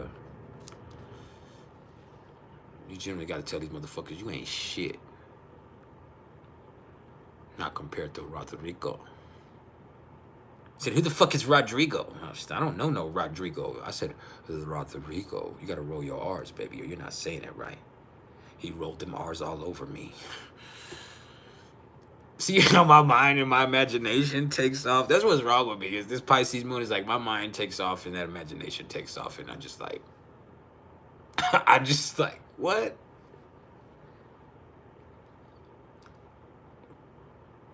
I'm creating imaginative drama in your household. But you see that over there right there? You see that behind me? Can y'all see that refrigerator behind me? You see up over that refrigerator? You see those cups on top of those thermoses, the Stanley cup on top of the refrigerator? And then that other cup, look right above that right there. Look right, or you can't see because I'm pointing at it like y'all can see. Look right above, behind me. Look right on the refrigerator. You see the Stanley cups, the black refrigerator. You have the whiteboard on the wall. Look right above that. That's a motherfucking camera.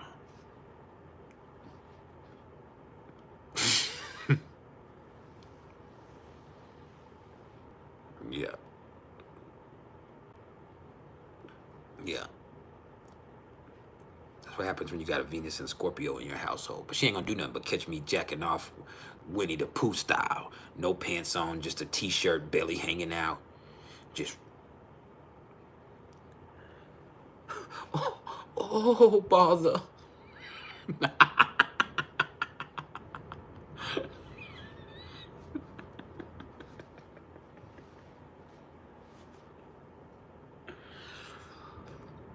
But yeah, I mean, it's like this.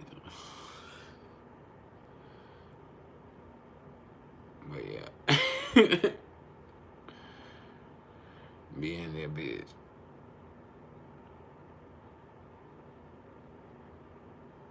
But there's a camera right there. There's a camera right here. There's cameras in the office back there where I usually be recording at. I just want to do it here because it's the OG style. Sci-Fi Fantasy Girl is here too. See y'all showing up. And I was about to go. Now I got to stay a little bit longer because my motherfucking people here. Where the fuck y'all been? Elosi Routine, Sci-Fi Fantasy Girl, what's up?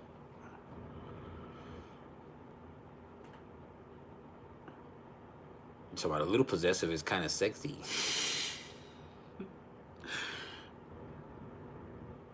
Dang, waiting on the plumber. That's how a lot of shit gets started in the cinematic world. Waiting on a fucking plumber. It's about to go fucking down. They finna send you the big, swollen beard having this man that can unclog any pipe. He can fix anything in your house. You can say, if that door's creaking, you want me to take a look at that for you? You know, that pussy's leaking. I can take a look at that too. It's like, what? Get out of here before I call the cops.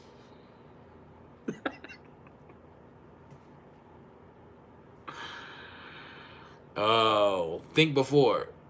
Too bad you didn't think before you typed that shit. Now you don't exist. Team you drink. You said that. It ended up being a lady and she was fine as fuck. You ain't never seen me on no fucking Grinder app. I'm not on no fucking Grinder app. I'm married. You ain't seen me on no fucking Grinder, Tinder, Grinder, none of that shit. I ain't never swiped. Now, I used to be on Plenty of Fish back in the day. But that was when before Plenty of Fish got spammed. You could actually do a little something on Plenty of Fish back in the day. You tune that bitch to whatever city you was in.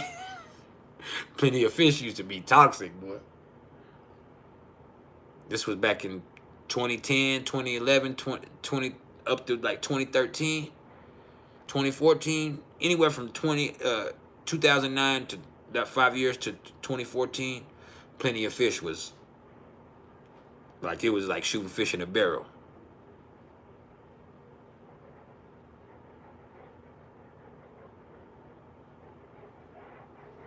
Like, for real. I was on that bitch. Like, yeah.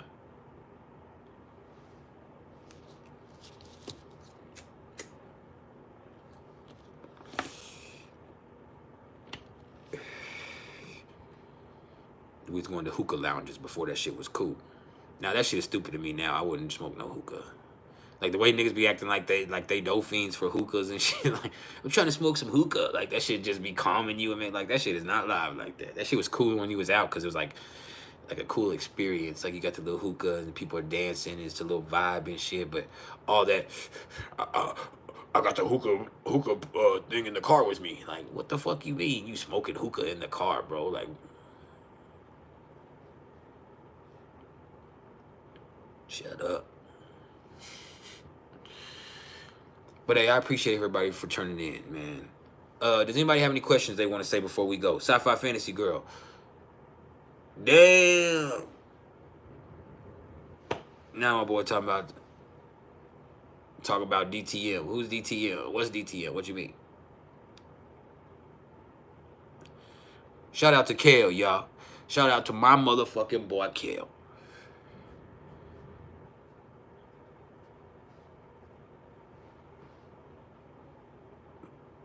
Is there anything we need to address before we go? I've been here for almost 4 hours, y'all. Y'all caught me at the end. I know this is usually the beginning, but we started at 7 o'clock in the morning. Oh, talk about doing too much. Yeah, they be doing too much. Like, man, who could not live like that? I'm smoking. Like, bro, you know, first of all, you should be smoking hookah with your homies and shit. That shit weird to me. Maybe I'm just old school. Like, me and some niggas ain't sitting around smoking no fucking hookah. Like, me and a lady might, you know what I'm saying, it's a little environment. Like, we might hit the little hookah because it's a vibe. But, like,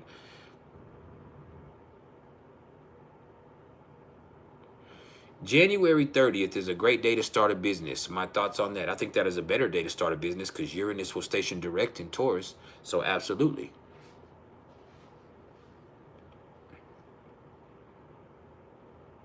Yeah. They be doing too much. But it was just like back in the day, we could go to a little hookah lounge. It was just like a little kickback. You know what I'm saying? It's just, you had a kickback when you vibing. It's a hookah lounge. It's a little club. We used to go to one in Texas. Where's it at? I forgot where it's at. Somewhere in the little towns around Fort Worth.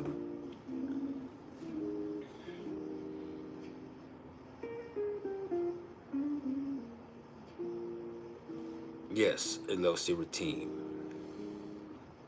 Great day to start a business. Hey, I need some of y'all to hit that super sticker, that super thanks, that super chat, hit that motherfucking Cash App that's pinned right there. We've been here for 4 hours. I could have been doing anything else. I have to go soon for real though. I do. Yeah. You fucking with the OG.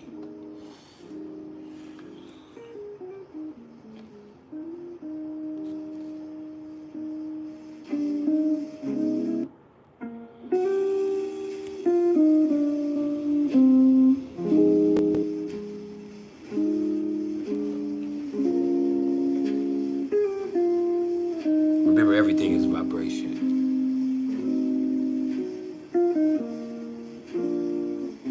I'm definitely gonna stay up, family. You too. I'll be back on Friday with a top 5. I've been here since 7 o'clock this morning already. I've been here for 4 hours so far this morning. I have to record a video on the Life Path 1. I might. I'm trying not to force it, but I gotta do that. If I don't do it tomorrow, I might do it tomorrow too. But yeah, I'll be here with a top 5 on Friday. I'm not sure what type of top 5. Probably, I don't know. Maybe it's something numerology this Friday. But no, I don't need sleep. I just got up. This is my eyes naturally.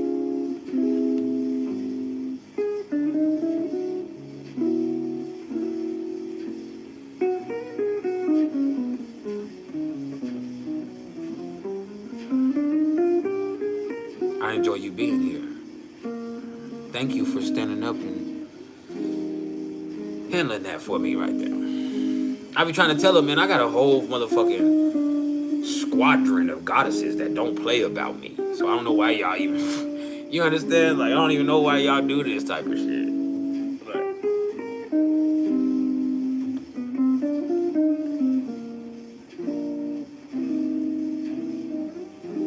it'll be all right.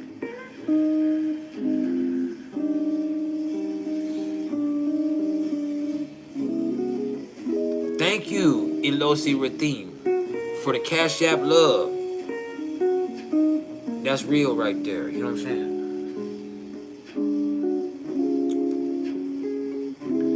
Y'all filed y'all's taxes yet?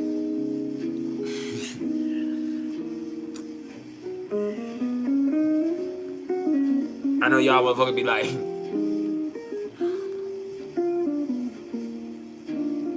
I already answered that for you, Maverick. I told you what a personal year 3 was. I actually directly answered that. But yeah, I seen some of y'all. I seen one of y'all. I ain't gonna tell y'all who it is, but it was one of y'all that are in the Vibe tribe. I seen y'all type. Y'all don't know we're friends on Facebook. I seen y'all type. I'm trying to be the first person in America to file my taxes. Like, if you don't shut up.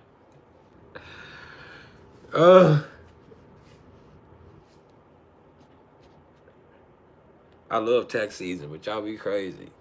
I'm trying to be the first person in America to file my taxes. If you don't get your roach in there.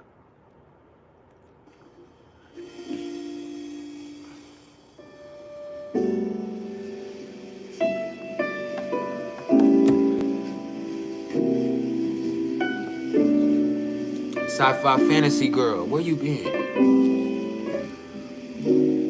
You said you have a personal year 9.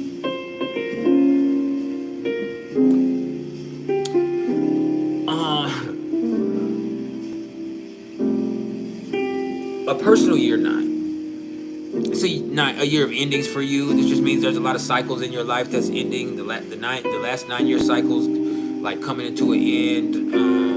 And you're about to move to a different level. You're about to move on to something else, to another 9-year cycle, and that's going to be centered around something else. And so this is a year for closure, a year for forgiveness, a year for preparing to move forward. And sometimes that means you got to let go of everything that's went on before. So just getting closure and letting go of things and moving past certain things, forgiving, and being ready to start a new journey in your life. And that means trying not to carry any residue over from the previous 9-year cycle.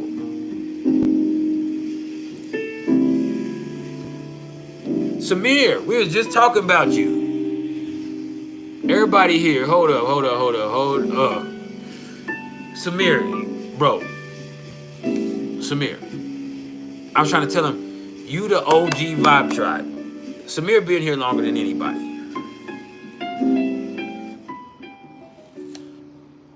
Samir has been here longer than anybody. Brady Beretta been here since the beginning too. Don't get it twisted.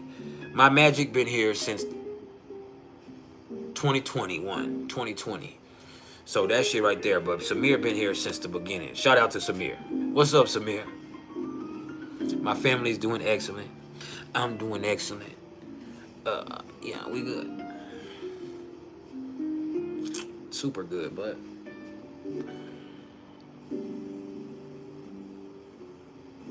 that boy Samir. Samir, where are you located? We were trying to determine that the other day. We were talking about you for real the other day. They didn't talk up Samir.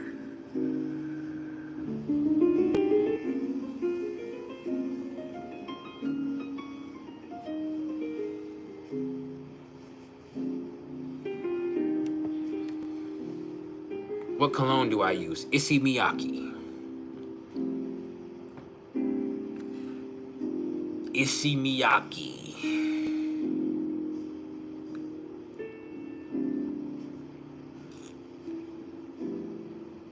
Number 9.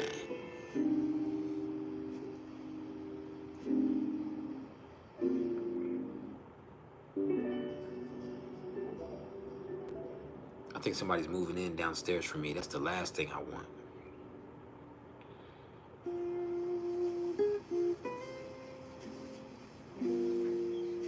Yeah, Issey Miyake.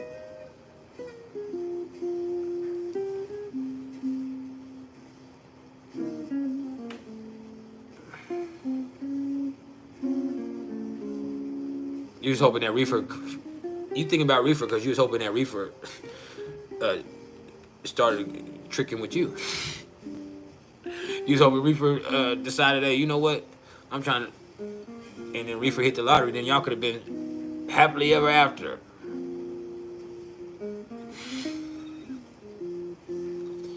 Reefer was everything. Reefer and Franklin's. That nigga probably still around. But yeah, Reefer, man. Great guy. It's a really great guy.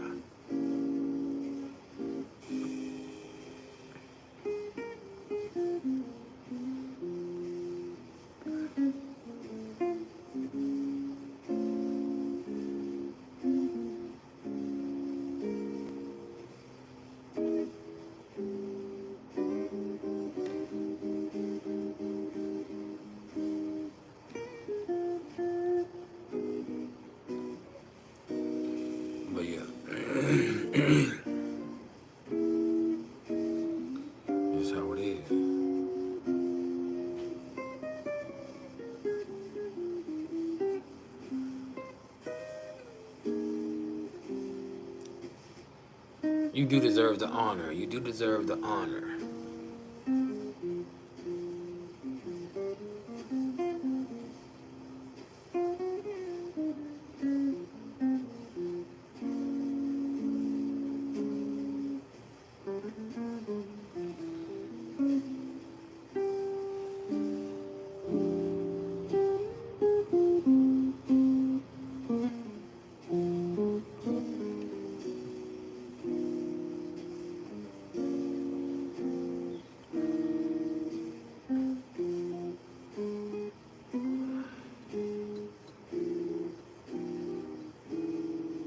So yeah. So we finna go. I appreciate your love and support. I've been here for 4 hours. I gotta get out, y'all. Y'all know what to do. You're amazing. Thank you for supporting me. Yes, the thumbnails are beautiful, huh? They speak to this Taurus moon and something being priceless.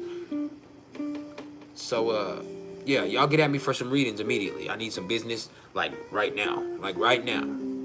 I need the money. So, get at me. I'll be back on Friday with a top 5. I'll try to drop a video tomorrow. If not, we'll drop it sometime soon. I'll try to stay on schedule. That shit is not always easy. Stephanie Thomas said her moon is in Virgo in the 3rd and her midheaven is in the 9th. Well, it's on the 10th house cusp in the 9th house. How does this eclipse affects you? No, don't go. You need a reading. Well, get a reading. I've been here for 4 hours. I gotta go. Shoot me an email at mr.turner1300@gmail.com. Somebody pin my email for me real quick. I have no access to type it. Somebody please pin my email.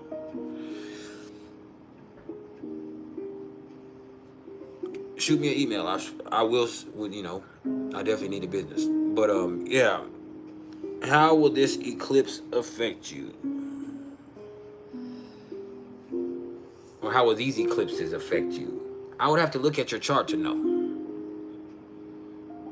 And so there's my email right there. Thank you, Brady Beretta. That's my email right there, though. Get at me my email. I'll shoot you a price list for a consultation or something like that. It's a little quick flat fee for us to get on the phone and talk about it. And then we can go from there. Thank y'all for everything. I'm out.